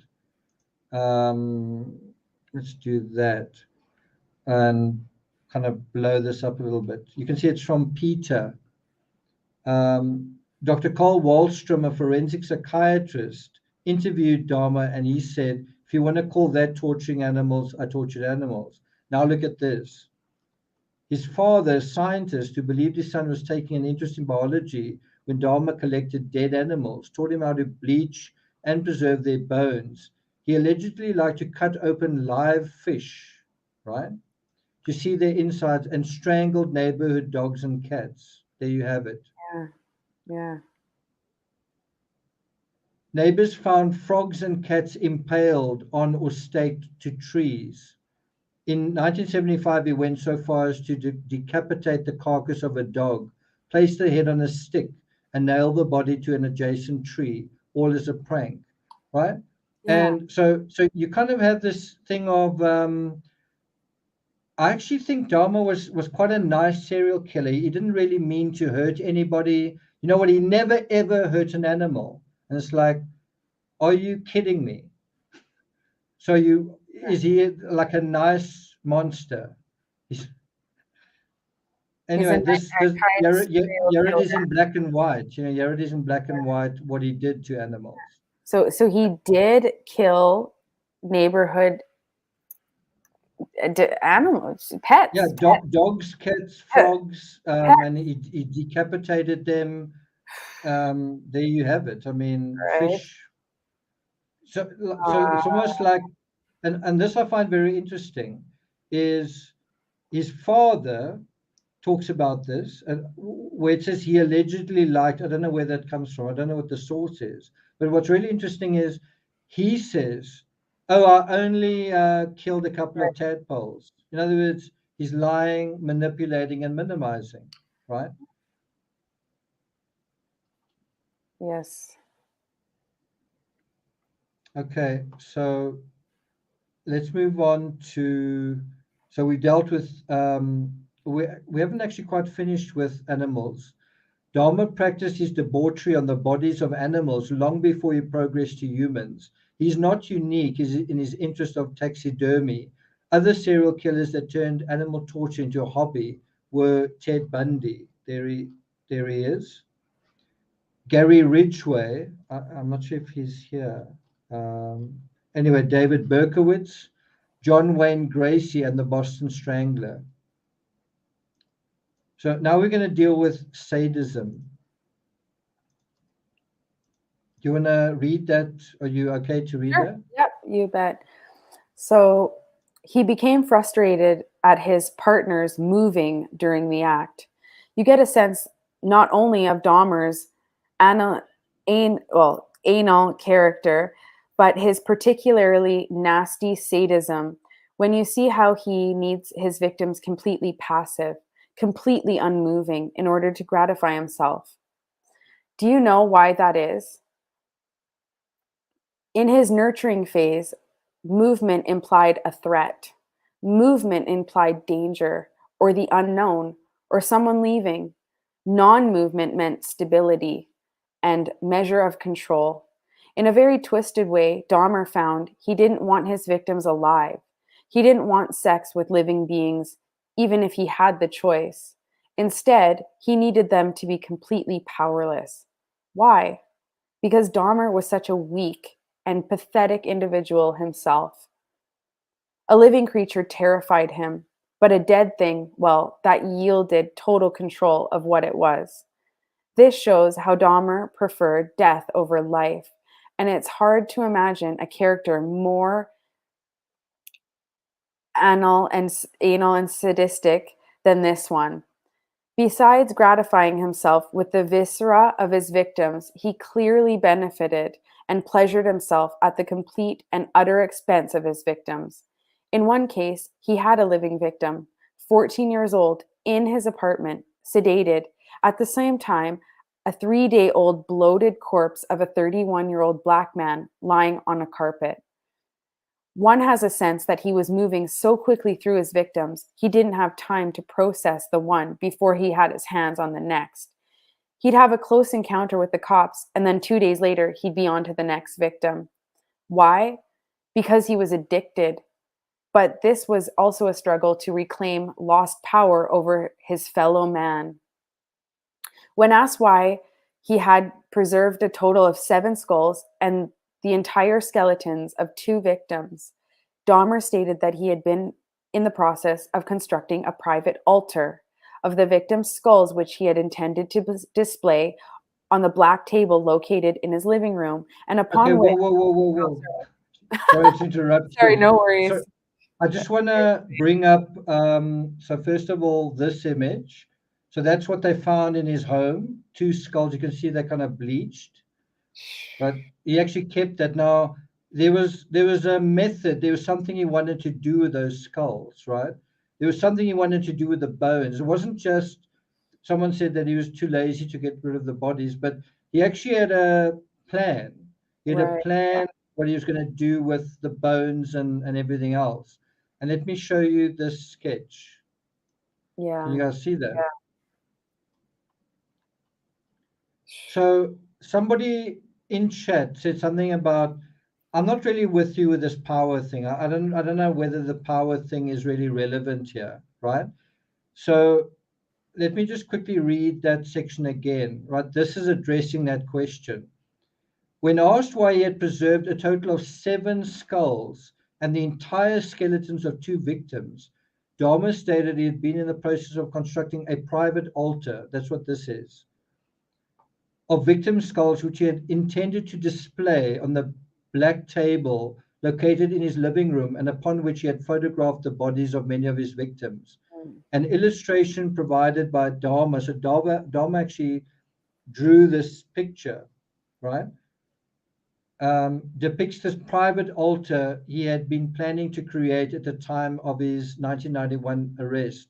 So he was so caught up in his monstrosity, he was so caught up that he was like almost in another world. He had become this almost like this phantasm in his mind. And so he was kind of creating a throne surrounded by bones and kind of thing. And he was trying to create almost a shrine. Yeah, a kind of a energy generator, so that when he sat there, he could feel the power of all of these victims kind of flowing into him. You could say it's satanic, you could say whatever, but basically what he's trying to do is he's trying to generate energy out of all of these victims, that he could sit in the middle of that energy and feel like some kind of, whether you want to say God or devil, but nevertheless it's about power. So I don't know whether the person who said, I don't really see this about power at all. Are you starting to see that? I think was it Mel? Was it you who said that? Are you starting to see that now or not? So he was at the time. So Bria, I actually was like, the feeling I got was that he still needed a few things to complete this setup. And I Right. don't know if you remember the Dharma series starts, episode 1 starts with him going to a bar, and he basically solicits 3 guys. He says, do you 3 guys all want to come to my apartment together? And I think the reason was he needed 3 more skulls or skeletons to complete this scenario. So he was literally thinking, I'm going to kill these 3 guys at the same time, because I can't wait for this this this this altar of mine to be completed. I need 3 more bodies. I need 3 more skeletons. I need 3 more skulls or whatever. So let's do it all at the same time. I can't wait anymore. I can't do it one by one. I want to get 3 done in one go. Right. That's how Yeah. far gone he was, right? Right. Right. Yeah, I think so. Yeah, except for the person that he ended up trying to victimize was Tracy Edwards. So Dahmer was actually asked. Now I'm going to ask you, Bria, to read the next section in the script. But Dahmer was actually asked, what is this altar about? Like, what's going on here? And Dahmer said, that altar was for me. That altar was about me. Right? Obviously it was. It was for But him, he said. it was kind of a way of acknowledging and absorbing and setting up a power structure where he could sit in the middle of that as the king, That's as the right. king of all of this destruction, and say, how great am I? How great, you know what I mean? Yeah, that's Okay, right. do you want to give that a read? Sure. So I'll go on. When asked as to why he had preserved a total of 7 skulls and the entire skeletons of 2 victims, Dahmer stated that he had been in the process of constructing a private altar of victim skulls, which he had intended to display on the black table located in his living room, and upon which he had photographed the bodies of many of his victims. This is why he approached 3 men on the night of July 22nd. This display of skulls was to be adorned at each side with the complete skeletons of Miller and Lacey. The 4 severed heads found in his kitchen were to be removed of all flesh and used in this altar, as was the skull of at least one future victim. Incense sticks were to be placed at each end of the black table, above which Dahmer intended to place a large blue lamp with extending blue globe lights. The entire construction was to be placed before a window covered with a black opaque shower curtain, in front of which Dahmer intended to sit in a black leather chair. When asked in a November 18th, 1991 interview whom the altar was dedicated to, Dahmer replied, "Myself. It was a place where I could feel at home." Okay, stop there. I just want to put those words in chat.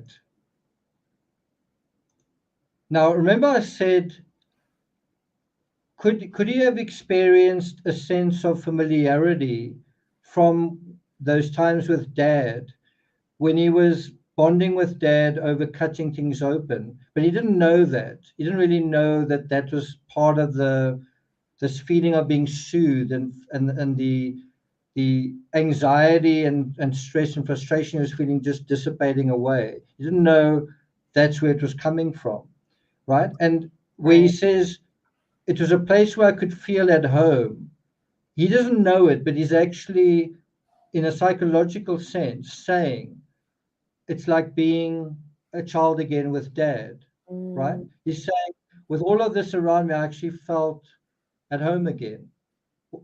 And wow. so, in other words, he's saying I felt safe, but I kind of I'm in a familiar place. I'm in a place that of my own making. But Right. it's a very interesting psychological mirror, the use of the word home in that context, because he's actually talking about, I think, about Lionel and about that time of his life where there was a little bit of warmth and a little bit of joy, and he wants to bask in that in the only way that he knows how, right? That's right. Yes. Okay, can you please read the last section there? Sure, we just read the last section. It says, he further described his intended altar as a place for meditation from where he believed he could draw a sense of power, adding, if this, his arrest, had happened 6 months later, that's what they would have found. So this is exactly what he was working on, this altar, this power um, machine, or this power construction, this power, I don't know, what can one call it, symbol. He was working on that. That was really what was guiding his activity at the Yeah. time that he was actually caught. Now, if I can't remember, I think it was Mel who said, I don't know where you get this power story from. Like, it just doesn't, I don't know if I believe it. Well, it's from his own words. He says it was a place for meditation. And he also said, these are his words, it was a place where he believed he could draw a sense of power.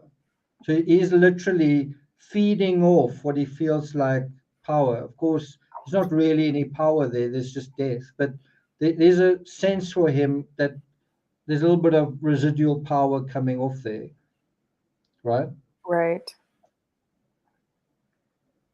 Okay, let's just go to these skulls. So there they are.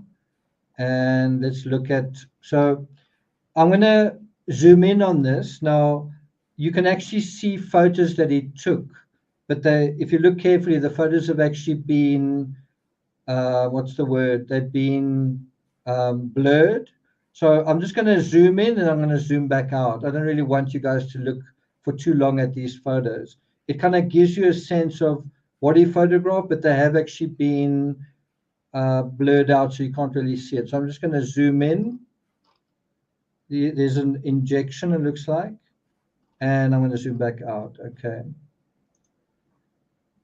So there's a knife that they saw under his bed. There's another one of the skulls. There's two skulls as well. I think they've been bleached. They've been something that he learned over time. Sometimes he had a skull, but then he put too much acid or something there, and then he had to get rid of them. So some skulls he kept, but he lost. And you can actually see that there are holes drilled into this skull. Okay. Okay, Bria, we're now going to deal with obsessed with surfaces. Are you happy to read that? Yes, yes, sure, no problem. Okay, obsessed with surfaces. What do serial killers reveal about our culture, about us? Dahmer had a particular fascination with both surfaces and with shapes. Quote, I trained myself to view people as objects of pleasure instead of as people, end quote. There is a fascinating, if troubling, scene early on in the series where Dahmer stays behind in a clothing store, kidnaps a silver mannequin, and takes it home. There is a sense not only of how lonely he is, but also how peculiar and peculiarly visceral his sexual appetite has become at this stage. Also, we have a precursor here. In the dismantling of the mannequin, limbs placed in a black garbage bag and removed from the store for the same dismantling of human beings. Did you know that 9 of Dahmer's 7 victims, more than half, in other words, were black? This led some to imagine a racial element. But Dahmer's interest was even more superficial than skin color. He was interested in the flesh, in the morphology, in the shape of the body. It has been said that he was psychologically attracted to a particular anthropometric shape. I think I said that wrong. From that description, you can see how incidental the human being was to his appetites and also why they were so easily disposable. Dahmer saw his victims, in a sixth sense, as a perishable sex toy. The fact that Dahmer never seemed to tie up or even gag his victims shows he had little interest in engaging with them other than through their meat and bones. In a superficial society, a society that is all about surfaces, I do think genres like true crime have come about that obsess about what is under the surface, because we know things are happening under the surface. A few weeks ago, when I gashed my thumb on a pointy blade of glass and bright red blood spurted out, I had a strange epiphany that, wow, I'm alive. I'm a flesh and blood creature, not just a cerebral being. Obvious, yes, but that's how disconnected we can become from our own bodies and also our own insides. For a lonely, dysfunctional, and seriously repressed individual, the desire to find a way inside, under those surfaces, can become desperate. This says a lot about society's public face and the walls people generally put up to one another. Dahmer represents both an incredibly evil impulse to get around this barrier by a weak person, but also indirectly represents an impulse that comes from a healthy narcissism. We should want to engage with one another beyond simply the superficial. Also, we should try to be open to others and occasionally let them experience warmth and the beating of our hearts. At times, the world seems cruel when it is simply unkind, and unkind when it is simply too distracted to notice or care. The antidote to a shallow world is a deep one. The cure for a world filled with soldiers and fortresses and impenetrable surfaces is a world filled with scouts, with open doors, and curious, accessible natures. Quite interesting, hey? Yes. Yes, I hope I'm um, not butchering your writing because what you say it is just so, so good. Thanks. What was the thing I wanted to highlight here? Yeah, just that we are literally obsessed with surfaces. You know, if you look at so much of Instagram is just surfaces, just when I do a search on, if I want to search for someone on Instagram, Instagram says to me, Instagram kind of recommends, like, I think what you want to look at is girls in bikinis. And it's like, Instagram, what I want to see isn't exactly what I want to see. Do you know what I mean? And Yeah. it's all over these surfaces. And, like there are some accounts where every single photo is someone in a bikini, every single one. There's not an exception to that. There's not a photo of a plate of food or a flower or whatever. It's just me in a bikini, me in a bikini, me in a bikini, me in a bikini.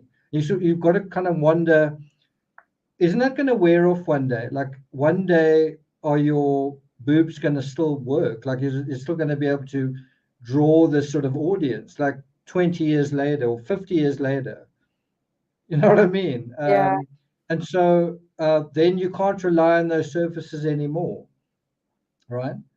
absolutely. So this is the world in which Dharma came into his own, and he was totally. Um, I think the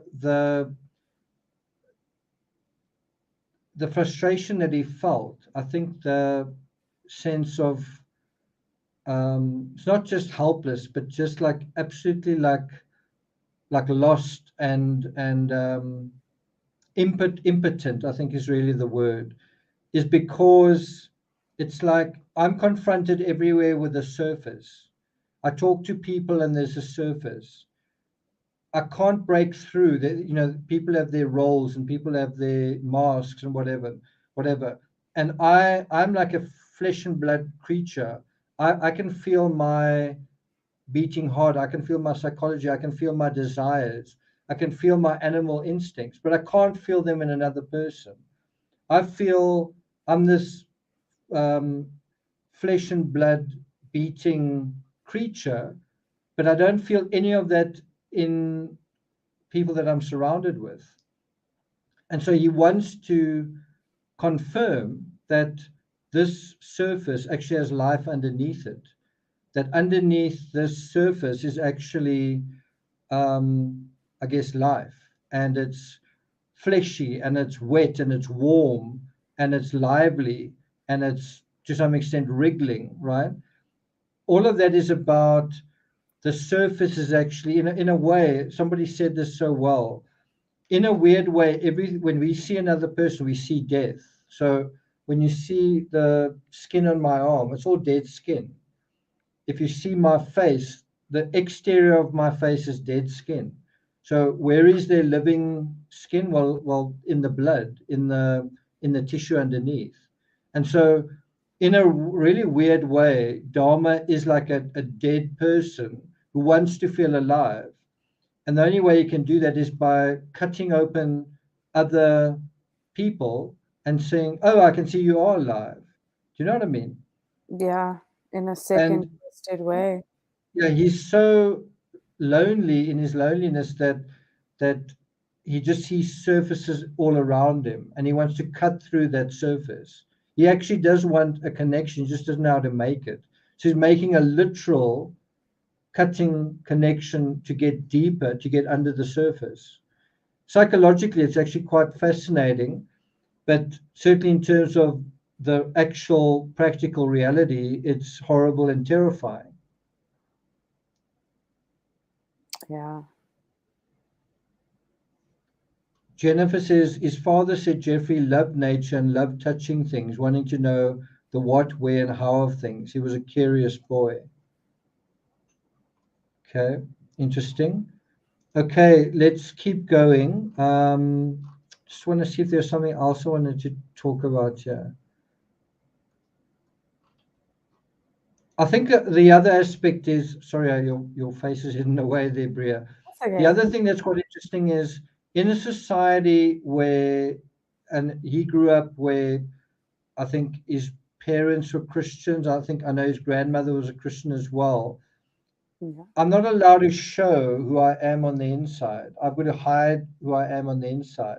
So in a weird way, there's a sense that religion is forcing me to hide what's inside, right? Religion, in a way, is forcing this sense of surfaces, this sense of the superficial, because I can't say who I am. I can't be honest about what's going on, right? That's also an interesting aspect. But I think, just in a very general aspect, I think our society today is very superficial. And someone who's very lonely may feel the same thing as, I want a deeper connection to the world, but I'm very lonely and I don't know how to do it. Somebody actually phoned me today, or someone kind of sent me a message today. I don't want to say too much about it, but this person was actually in a desperate place. When I spoke to her, she kind of was just crying. And I thought, just like in a very simple way, I thought, why didn't you just send me a message saying I'm feeling lonely, or I'm feeling I need someone to talk to? And in a very weird way, people feel like they can't say that. You know what I mean? Yeah. To say I'm feeling lonely is almost like taboo in our society. Do you know what I mean? And I just felt like, wow, she'd gotten herself into such a state. I'd like to tell you more about it, but I just think one's got to preserve her privacy. Um, and anyway, and so she said, yeah. Anyway, she was just in a totally devastated place, and I just thought, all you had to do is reach out and say, "Wow, I need somebody to talk to."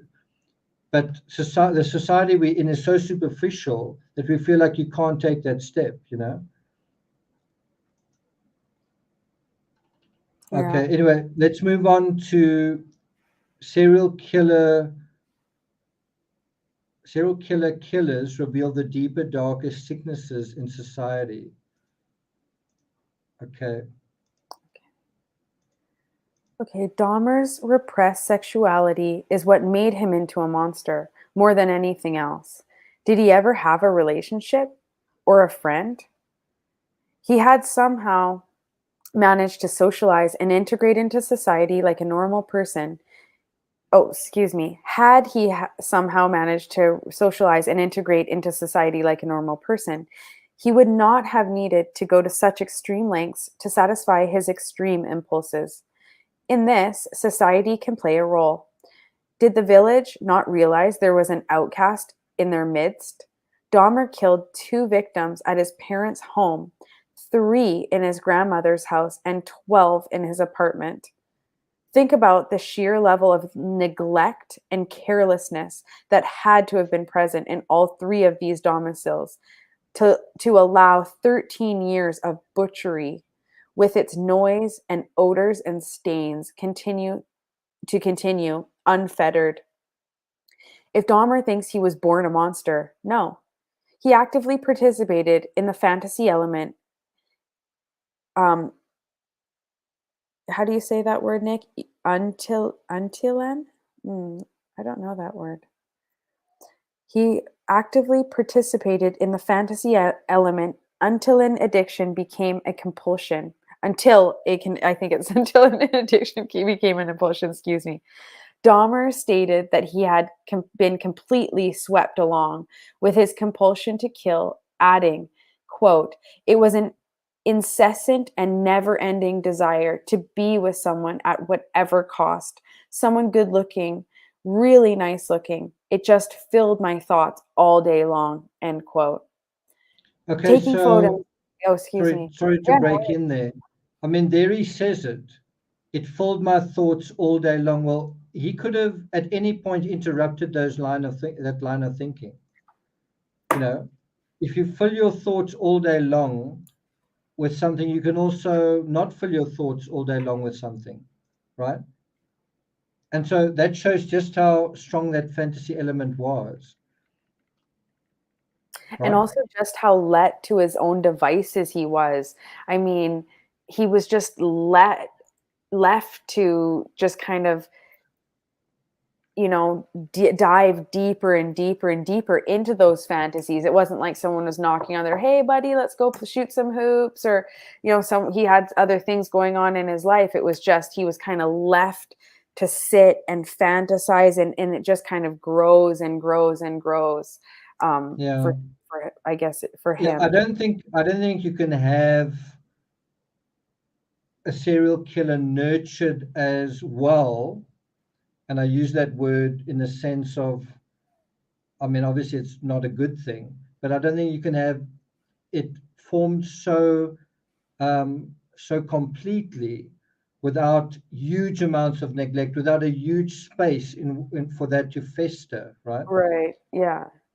Someone left a comment, I think it was on YouTube, where they said something along these lines. They said, ladies, be careful of, and I assume it was referring to a man, basically something along these lines. Ladies, be careful of a guy who doesn't have any friends. Um, he doesn't have girlfriends or family, or also he doesn't have relationships with his family. Avoid. And I thought of that, and on the one hand, I thought it's true. You should be careful of people who don't have any friends. It could be dangerous. But on the other hand, I thought someone who, let's say, someone is um, in that situation, they don't have friends, they don't have connections with their family, and society is saying, you dangerous, so I'm gonna not talk to you or whatever, right? Do you think that's going to make that person more or less dangerous? So what I'm trying to say is, if you Right. come across an unsocialized person and you say, you don't have any friends, so I'm going to treat you as a red flag, and I'm not going to be friendly to you, and I'm going to avoid you. You think that's going to help that person? Definitely going to help you, but do you think that's going to help that person on his way to becoming a criminal, or on his way to not becoming a criminal? Right. Right. So what I'm trying to say is, um, there were people who could have helped Jeffrey Dahmer not go in the direction that he was going. And there was so much neglect that he just ended up going that way. I certainly don't want to put the blame, I don't want to say that society created him. I'm just saying society could have um, played a role in interfering with the process of Jeffrey Dahmer becoming Dahmer, right? Right. And in Right. the same way, you may see someone who doesn't have any friends and is lonely and is often a giveaway that someone is very lonely is they just talk and talk and talk and talk. They don't talk and listen. They don't, uh, you know what I mean? They've got just so much to say, and they can just talk and talk and talk because they talk so little to people. And one of the softest and most gentle ways to help that person sort of get where they need to go is to just be the one person that does listen to them, right? Um, So all I'm saying is, I think it's quite interesting how this person was saying, ladies, be careful. Someone who doesn't have any friends, avoid. Yeah, you might get out of that situation. You might not be in a situation, but you're actually creating, in a way, that situation, right?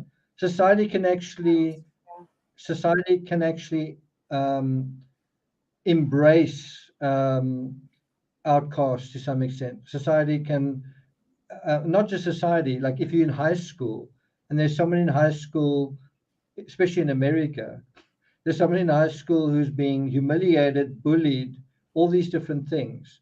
Instead of saying that's someone you've got to be careful of, be part of the ostracizing, you can actually say, I don't really like what's going on here. This person's becoming is going to have a chip on their shoulder, and I can actually maybe be nice to him. or her, right? Yeah. But where In would other you be words, learning to do that though? Like that's probably something that your parents would be maybe telling you at home. You know what I mean? Like kids aren't just probably going to think of that on their own. They're going to sort of do whatever they were taught to do. So if you're a parent, I guess, and they're saying, "Hey, invite that kid to your birthday party or make sure you're super nice to that kid because they don't really have any friends and it's not really for whatever reason, maybe they have I don't know, a physical disability, or make sure that you play, pick that kid first to be on your team the next time. Like things like that are nurtured, right? Or they're not, yeah. or they're nurtured in a different way, You know you know? what's really ironic is when I grew up, my mother was very compassionate to. There was a family that lived not that far from us, and I think the mother in that family had died when the sons were still small. I can't quite remember how she died. It may have been cancer or something. But my mother always felt so sorry for those boys. She would often invite them for lunch or something, or she would just you could just see that she felt tremendous sympathy for these kids that didn't have a mother, and we became quite good friends with them. And it's just so strange that she had that tremendous heart, that tremendous compassion, that tremendous sympathy for someone else's kids. In other words, in a way, she was playing the mother role. She was being motherly to someone else who was sort of motherless. And then she ultimately took the decision that she took. It's just a weird, a weird thing. Yeah. Okay. Well, my voice is going. Uh, do you? Do we need to read further in that section? You got up Yeah, to. it's about just over halfway in that section. There's just about two Okay. paragraphs left. Okay. Yeah, Cool. two paragraphs. Yeah. So I'll just read the last little bit. Dahmer stated that he had been, quote, completely swept along, end quote, with his compulsion to kill, adding, quote, it was an incessant and never ending desire to be with someone at whatever cost, someone good looking, someone really nice looking. It just filled my thoughts all day long, end quote. Taking photos of your victims, fantasizing constantly on the same tawdry themes, and masturbating to these, well, no wonder things went in a particular direction and continued to escalate. This wasn't because Dahmer was born a certain way. It was because he chose to direct his attention repeatedly towards particular base impulses. If Dahmer was a timid person, his ability to control himself was similarly poorly developed. And whose fault was that? But the negligent society that spawned and enabled Dahmer in the early years also revealed itself in the rest of the fabric. It's not only his parents, grandma, and a landlord that's not paying attention, but also law enforcement. It's a culture of carelessness, and it was law enforcement paying attention at last, late on the night of July 22nd, 1991, that brought his derelict individual out of the darkness of his own making. And what gave him away? His photos. The police didn't need to take photos of the crime scene or the victims because Dahmer had already documented it very carefully already. His anal sadism meant so much to him, he simply couldn't hide it. Imagine if someone had stumbled on those photos 3 or 6 or 9 years earlier. Okay. So what's really amazing with that is he'd taken photos of his own crime scene. All that it took was someone to clean his room or sniff around, and this crime could have been identified and sorted out years earlier. And you have the same thing, that the neglect of the police, if they just paid more attention, if they'd just been less careless and less superficial.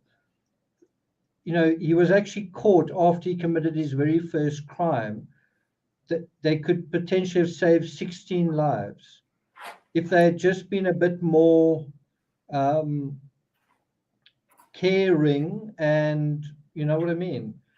The other thing is, if you think about 17 people go missing, all it took was one of those people who went missing, someone to really go and look for them and not give up until they found him. They would have found their way to Dharma. Because what would have happened is, you you say, well, who crossed this person's path, right? And eventually, when another person disappears, if you had that kind of high profile intensity, you would eventually start linking the dots and saying, wow, this person was in Dharma's orbit, this person was in Dharma's orbit. But there was like this weird thing where people disappeared and people were like, I don't know where they are. Okay, that's it. You know, I'm not saying nobody cared. I'm just Mm, saying people should have cared more. for If sure. somebody cared more about that hitchhiker, you know, Right. everything could have everything could have been avoided. Right. I know, Anyway, but I can't yeah. help but think though too that like it seemed like members of that community were reaching out and trying and telling. And I mean, one of the most unique parts of the series that I thought was there was a clip of Glenda, the neighbor. It was her actual 911 call, and Yeah, right, and she's calling. I mean, she's there when Conrack, was outside. She's there. She's begging the cops, that she's saying, I've never seen this guy. I'm the neighbor. Look at him. He's a child. And then later on in the series, um, later on in the episode, they actually uh, put in her actual 911 call, and she's calling the police, and she's saying, I've called you guys, several times. And I don't think she was the only one either. I think several of the neighbors have complained, called the police. I mean, he's kind of like getting caught. He actually gets caught. How bizarrely, but Conrack's older brother that ends up getting away, they actually went and to court, and he's basically got away with a slap on the wrist. I yeah. mean, how does this happen, right? So carelessness, I have to absolutely agree. So Unfortunately, I feel like people were trying and it was just kind of falling upon deaf ears. I don't know. I want to address the issue of the neighbor. Can't quite remember her name. I don't know if anyone what Glenda. Yeah. I want to address the idea of Glenda calling the police and calling the police again and calling the police again, and then you have this tragedy that unfolds, and then you say, well, it's law enforcement's fault, right? Instead of blaming law enforcement and instead of blaming Glenda, I think there's a there's a better way of thinking about it, which is, you say, all I'm saying is, think about this from a critical perspective, right? Mhm. So Glenda calls the police, they don't do anything. Something happens again, Glenda calls the police, they don't do anything. What other option was there? And I think there are a couple of options. One of the other options was, I'm I'm not being listened to. I'm for whatever reason this isn't working. So I'm not going to keep doing it. I'm not going to keep Right, calling right. the police, right? Totally. So you know what I am going to do? I'm going to go to somebody else. Um, it could be a black guy, right? And either have that guy, doesn't really matter if he's black or white, but let's just say it's a guy that she knows, a man. I'm going to have him call the police, see if that works. Let's say that doesn't work. Okay, can you have that guy go to Jeffrey Dahmer? Can you have that guy knock on the door and find out what's going on. You as a woman, that's quite dangerous to put yourself in that situation. There's a really good scene in the Netflix series where Dharma comes into her home and offers her a sandwich, and it seems like a sandwich with human tissue in it, because I think he says it's pork, and I really doubt that it was pork, right? Yeah. And you kind of add the idea that that sandwich is actually poisoned, right? You get the feeling, wow, she is actually in mortal danger, and if she didn't leave the door open, something could have happened to her, right? But all I'm trying to say is, instead of phoning the police, it doesn't work. Phone the police again, it doesn't work. There were a couple of other options she could have taken. If you think of it in a racist way, you say, because she's a black woman and she's calling the police and the police are racist, there's and I don't like saying this, but there's another option, which is, well, find a white person and have the white person call the police, right? It's not right, but you could get a different result, right? All I'm saying is, doing something that doesn't work, don't keep doing it. Yeah. Yeah, no, I You agree. know, Yeah, absolutely. um, the other thing that is like just bizarre is, um, like I've got right now, my refrigerator really smells. Like I'm not quite sure what's going on. I think where the gas is supposed to go out or whatever, I think the gas part of the refrigerator is actually blocked or something. And so I think some of that gas is, anyway, it's not the smell of rotten food, and it's not like a dead mouse that has died. But the issue is that smell bothers me, and I'm trying to sort it out and fix it. And I think what I'm going to need to do is pull the refrigerator out and deal with a tray and all that kind of thing. But the thing is, if you have a smell like that and you just let it go and you don't do something about it, there's also a bit of a neglect issue there, right? There's also a bit of a carelessness there. There's a Mhm. smell. I don't like that smell. Let's literally sort it out. And somehow or other, he managed to postpone things. You know, he said, "Well, I barbecued this, or I did that, or I did that." Um, uh, you know what I mean?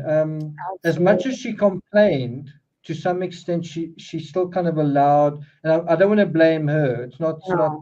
he committed these crimes. I'm just saying, actually that smell was the best evidence against him, and ultimately it didn't even work. So what I'm trying to say is, she called the police, they came, they did come at some point, I think, and nothing happened, and then she called them again. What I'm trying to say is, the best evidence against him was the smell, and the smell was there all along, right? Mhm. If someone had cared enough about that smell, I'm talking about even in his grandmother's house, Mhm. then Mhm. the crime could have been stopped because of that smell right in the beginning, right? What I'm trying to say is that smell was actually, in a way, the best evidence that was there running all along. And a lot of people, not one person, not just the neighbor, Mhm. a lot of people allowed that a pass. And if Mhm. you think about it, Dahmer was a lazy, pathetic person, but he basically succeeded in killing 17 people because he was living in a lazy, pathetic society, in a way.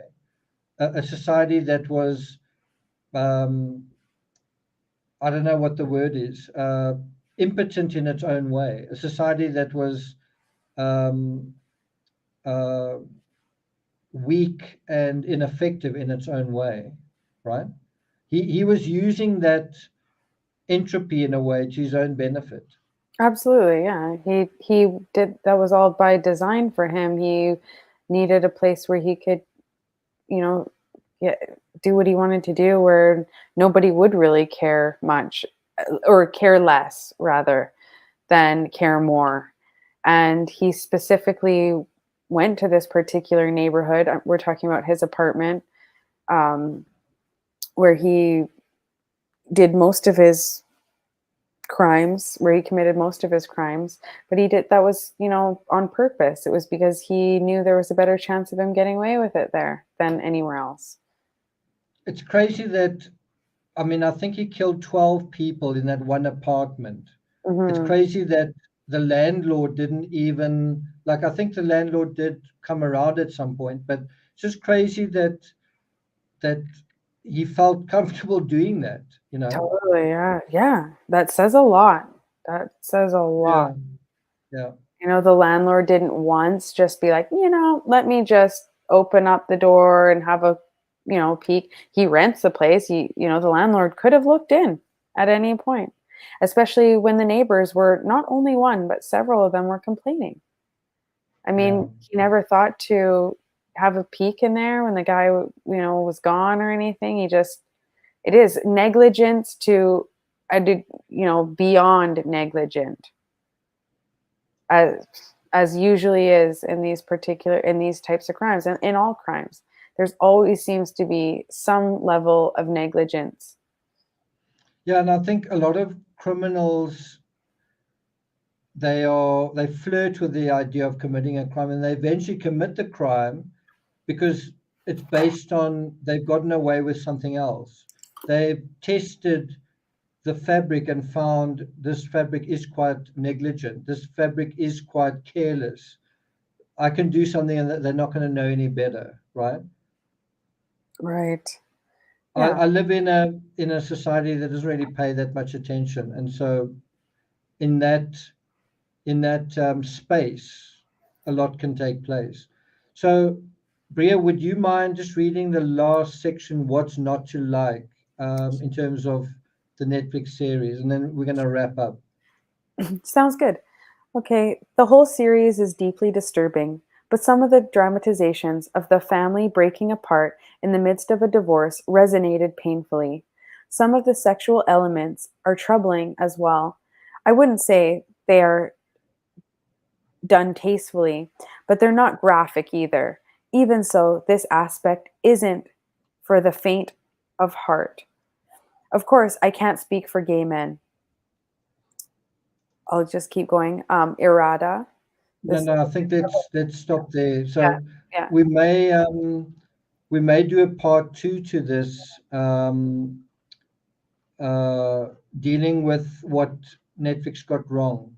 Hmm. So and just yeah, things that aren't accurate. We might do a separate thing on that. Miranda writes, I think it was a recipe of social and environmental. Yeah, so I think there was a nurture aspect, but I think he was also in the right social fabric to do what he was doing and get away with it, right? Yeah. True Jedi Forever, good to see you here, says it was a low income apartment. They mentioned the crack house label. Yeah. Have you guys seen this image? This is the door. I think it's 273. This is like the door that people would go through and never come out again.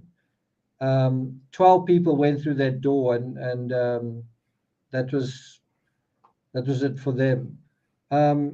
There's a image here.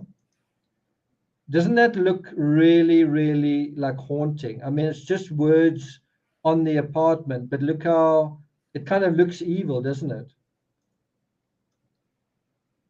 Hmm. Looks pretty evil, doesn't it? Yeah, definitely does. Very. Uh, Southern Florida fighters, do you guys think JD could have fought back, or do you think he was resigned to die at the hands of another inmate? Um, I don't think he was resigned to die. I don't think he wanted to die. Mm-mm. He was, I think, taken by surprise in the same way he took others by surprise. Hmm. Any Yeah. other questions, comments? Kelly says they said because of the time with AIDS and people going missing, they thought they were in hospitals or moved away. I must say, was it episode 6 with Tony? I found that really well done and very touching. I agree. The Yeah. the deaf Yeah. guy, yeah. And you kind of got the sense that I don't actually think that that is necessarily true. They just say that he knew Tony for about a year, but they try and show that Dahmer sort of finds himself kind of in a relationship. He sort of becomes, he's at a point where he can almost choose to stop doing what he's doing.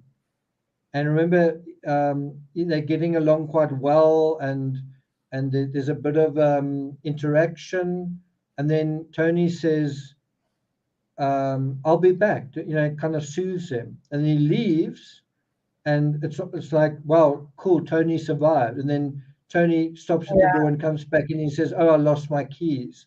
And then in that, and I don't really think it's true, but it's very, very poignant, that sort of moment. Mm-hmm. Tony.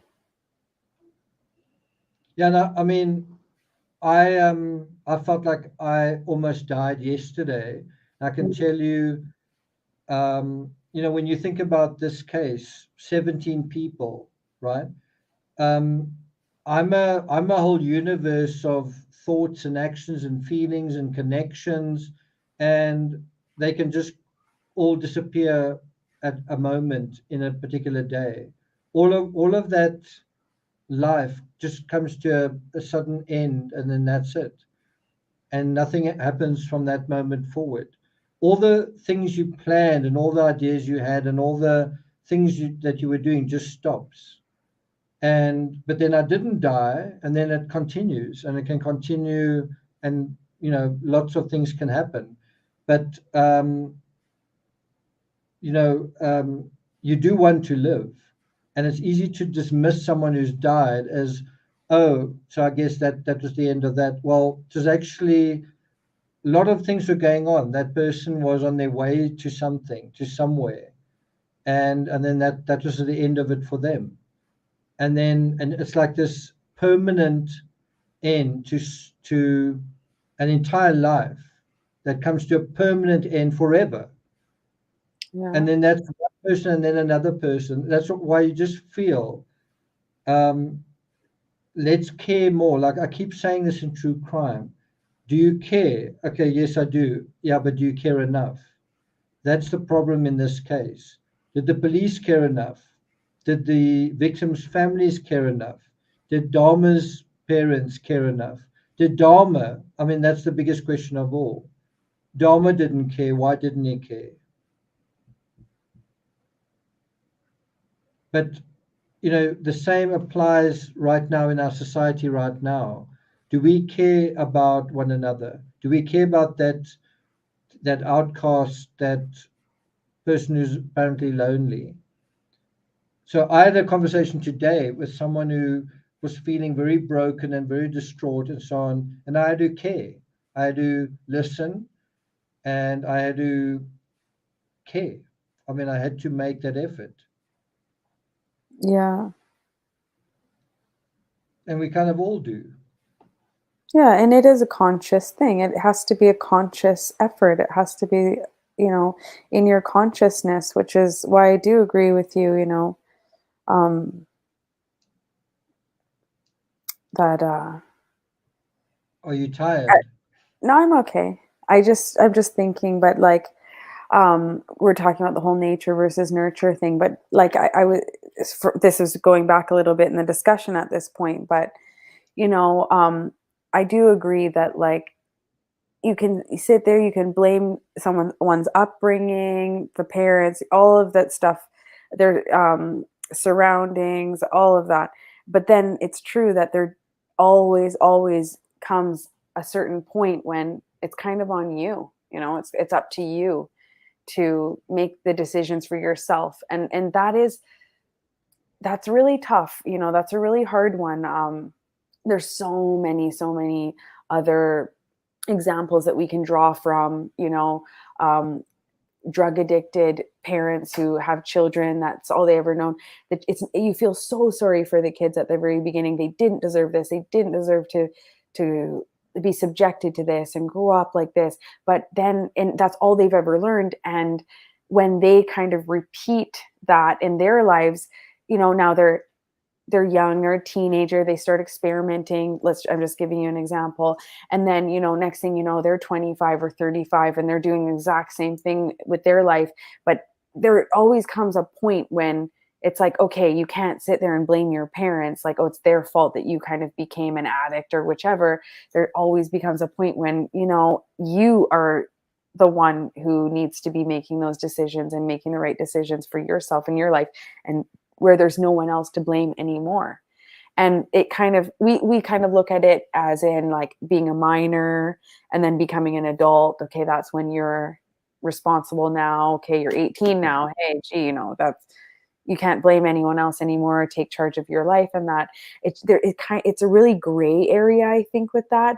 But there always ends up coming a time when you can't really look around and, pointing fingers and blaming other people. You kind of have to look within yourself. And if you don't have the tools, then I guess it's up to you to go get them, and if you need help, I guess it's up to you to ask. If but and that's really hard, because a lot of us we can become products of our upbringing, of maybe our surroundings or um, our environment. And I see how that happens. I see how it does. But so I guess it's like, a mental thing. In your mentality, you have to say to yourself, right? Somehow you have to say to yourself, I don't want this. I don't want to live like this. I don't want to be like this. Hey, like you talked about that too, with like being isolated, and we spoke about that a little bit. And you can sit there and become a victim or to your own devices, or kind of, sit there and sink deeper and deeper into your, something that would be not healthy for you or not great for you, for your life. Or you can sit there and be like, hey, the more I do this, the more I'm isolated, the more I got to get out there. I need to make some friends. I need, you kind of have to figure out how to force yourself to, I guess, resist against those things. But I think, sorry to interrupt you. I think when you lonely, especially as a teenager and 18 years old or whatever, the longer you're lonely, the more powerless you kind of become. Do you know what I Right. mean? Absolutely. And it just becomes it's like falling down the rabbit hole. Alice falling down the. It's just like you can't stop falling. You Mm-hmm. know. Mm-hmm. So I just think when you are that age, when you're at that very sensitive age, when you should be becoming someone, if you're very lonely, if you're very isolated, you are literally not becoming anyone. You are the opposite of becoming someone. You are unbecoming. Right. You are almost like if you think about, they call it coming of age, that you sort of um, you develop sexual feelings, you start experimenting, you start having feelings and relationships, you start making friends and having this and that experience. That's the normal way it should take place. But someone who's not having that, so in other words, all those feelings are there. You're having a kind of a sexual awakening. You are becoming, no, in terms of, if you think about the impotency of a child is quite small and maybe struggles to say certain things and to have the maturity to get certain things or whatever. But a teenager kind of should have a certain amount of agency. They're bigger, their feelings are stronger and whatever. But if at that time, instead of that happening, you are, coming of age, becoming something, you're not. It's kind of like death, that you are actually, in the time that you should be coming alive, you're actually dying. That's what it feels like. In the time that you should be connecting, and taking risks and reaching out, you actually, what's the word? Withdrawing. Yeah, withdrawing and disconnecting.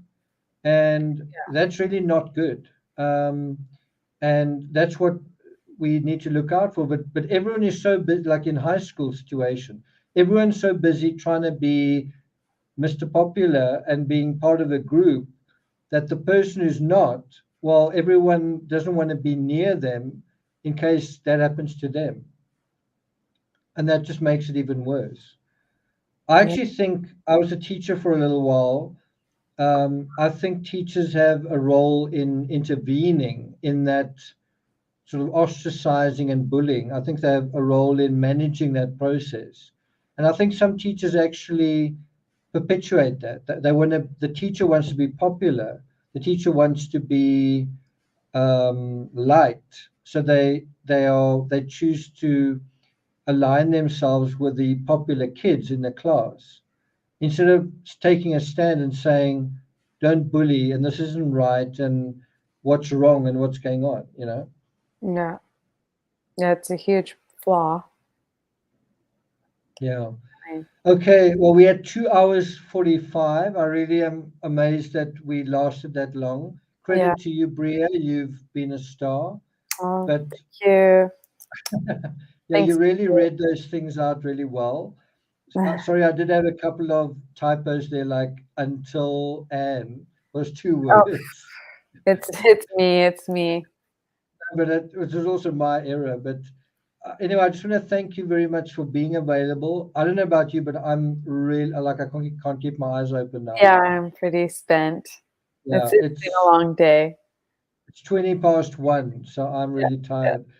To be Yeah. honest, you're gonna roll your eyes when I say this, but I feel like I really must do a live before 9 a.m. So that's like in on day 227, just because today Russia launched 75 missiles into Ukraine. I just sort of feel like we've got to talk about that, even Wow. if it's for 10 minutes. Wow. 75 missiles feels like things are badly kind of getting out of hand now, right? Yeah, yeah. Spiraling. Yeah, Wow. Well, I guess you better get some sleep before that. definitely, Get bright and definitely. early. We need to get some We sleep. do, we do before that. Yeah. Okay, so I'm gonna just look at the way this video does, see how many people watched it, see what the comments are. We might do a part two dealing with the inconsistencies and taking certain parts of the conversation further. But I hope you guys found it interesting. I hope you guys learned something that you may not have seen somewhere else. Mhm. I just want to thank Sharon for being the mod on deck here and some of Thank the you, members. Sharon. Yeah, Sharon, she's such a rock star. I think she was all by herself. Yeah. Yeah. Although Terry was here. She was, Oh, sorry. Oh, yeah. gee, Terry No, was but too. Terry's actually at Prosser, Yes. and I don't know if you know this, Bria. Prosser closes today for the year, the Okay, campground. the season, you mean? Yeah, yeah, Oh, closes. Sorry for the season. yeah, Yeah, yeah, yeah, okay. Wow, no, I yeah. didn't know that. Wow, so today's the last day and then that will be that? I are there many people? I couldn't imagine there would be at this point then. Probably I not. don't. Yeah, I Yeah. don't think they were. I don't think Fall they were. season. Mhm. Okay. Um, okay, cool. So again, thanks a lot for joining us, Bria. We Shoot. really want to have you back, and well, let's see. Let's just see how this video does, and then maybe we'll be back. I must say, I've still got to get through the rest of the Dharma confession tape. Yeah. So I need to, and I still need to watch the last episode in the Netflix series. So Mm. I just want to have a look at the poll as the last thing. Um, have you watched the Dharma series on Netflix? 23%, almost a quarter say just no. Yeah. That's quite a lot. Another quarter say I've just started. So you guys may still have questions and comments. And then most most of you say you're near the end. I'm one of those. I'm at, I think, 1.5 episodes to go, basically. Yeah. So did you manage to finish it? I did, yes. Yeah, I Okay. watched the whole thing. Yeah, I watched the entirety, and you know, I look at the poll too, and I don't blame a lot of people for, and so some of the comments as well in chats, like I tried and I just couldn't do it, and it's like I really don't blame you. I mean, I was watching many parts of it like this, and you know, you're just shuddering. I mean, it is very hard to watch. It sure is. I mean, it's Yeah. not easy to watch. It's very, very difficult. Although that they don't, you know, they don't go into, you know, full detail. Thankfully, I was a little bit thankful for that. I mean, it is really, really tough. It's not an easy watch. So I don't blame anybody if you haven't watched it, you It's know. actually tough for all sorts of reasons. It's tough Mm, subject matter. indeed. Indeed it I is. almost stopped watching. I just found the mother and the arguing. I found it just quite hard, just All right. difficult to watch. No kidding. Um, yeah, and some people were put off by. Anyway, just was definitely Yeah, pretty hard to watch.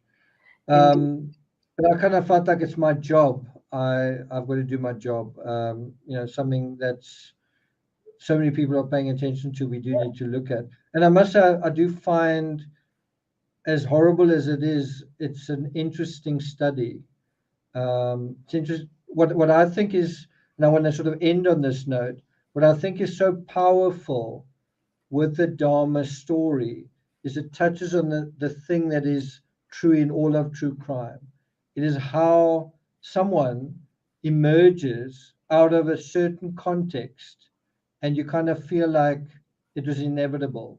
You see someone emerging out of certain dynamics, their own psychology, their relationships with parents, their own antisocial behavior, and they come out of a certain um, sort of kindling. And it's because of all of these forces happening. And Yeah, what's so great about Dharma is he acknowledges stuff and there's a kind of a confession. You see all of these connections all the way back to his childhood.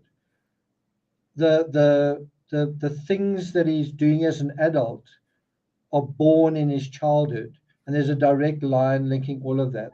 The circumstances. tadpoles, Yeah, the dismembering of animals with his dad, his mother abandoning him at, was it 6 years old? All of that had a direct bearing on who he became, absolutely. and all of those connections are true in true crime as well. They're just quite hard to figure out. You've got to get to know someone from scratch, how they think, who they were, who their families were, what their connections were. Do you remember with Chris Watts for a while we wondered, was he homosexual? Was he bisexual? Mhm. We kind of thought he's an odd dude because maybe sexuality was part of the thing, and in a way it was part of it. He was having a very sexual affair with someone, but it wasn't that he was keeping that part a secret. Everyone thought it was for a while. I guess because that one guy came out and said Yeah. that. So maybe a few other things with that. But yeah, no, I definitely agree. I mean, like I said at the very beginning, I'm a circumstantial type of person. Given any particular set of circumstances, it can lead to a particular outcome. And that's just how, you know, how it is. So it's very, very, Stephanie's Stephanie's just said hello. Stephanie's had, I think, an interesting day, but I'll let Stephanie talk about it if she wants to. But Stephanie, we hope to see you maybe on the next live.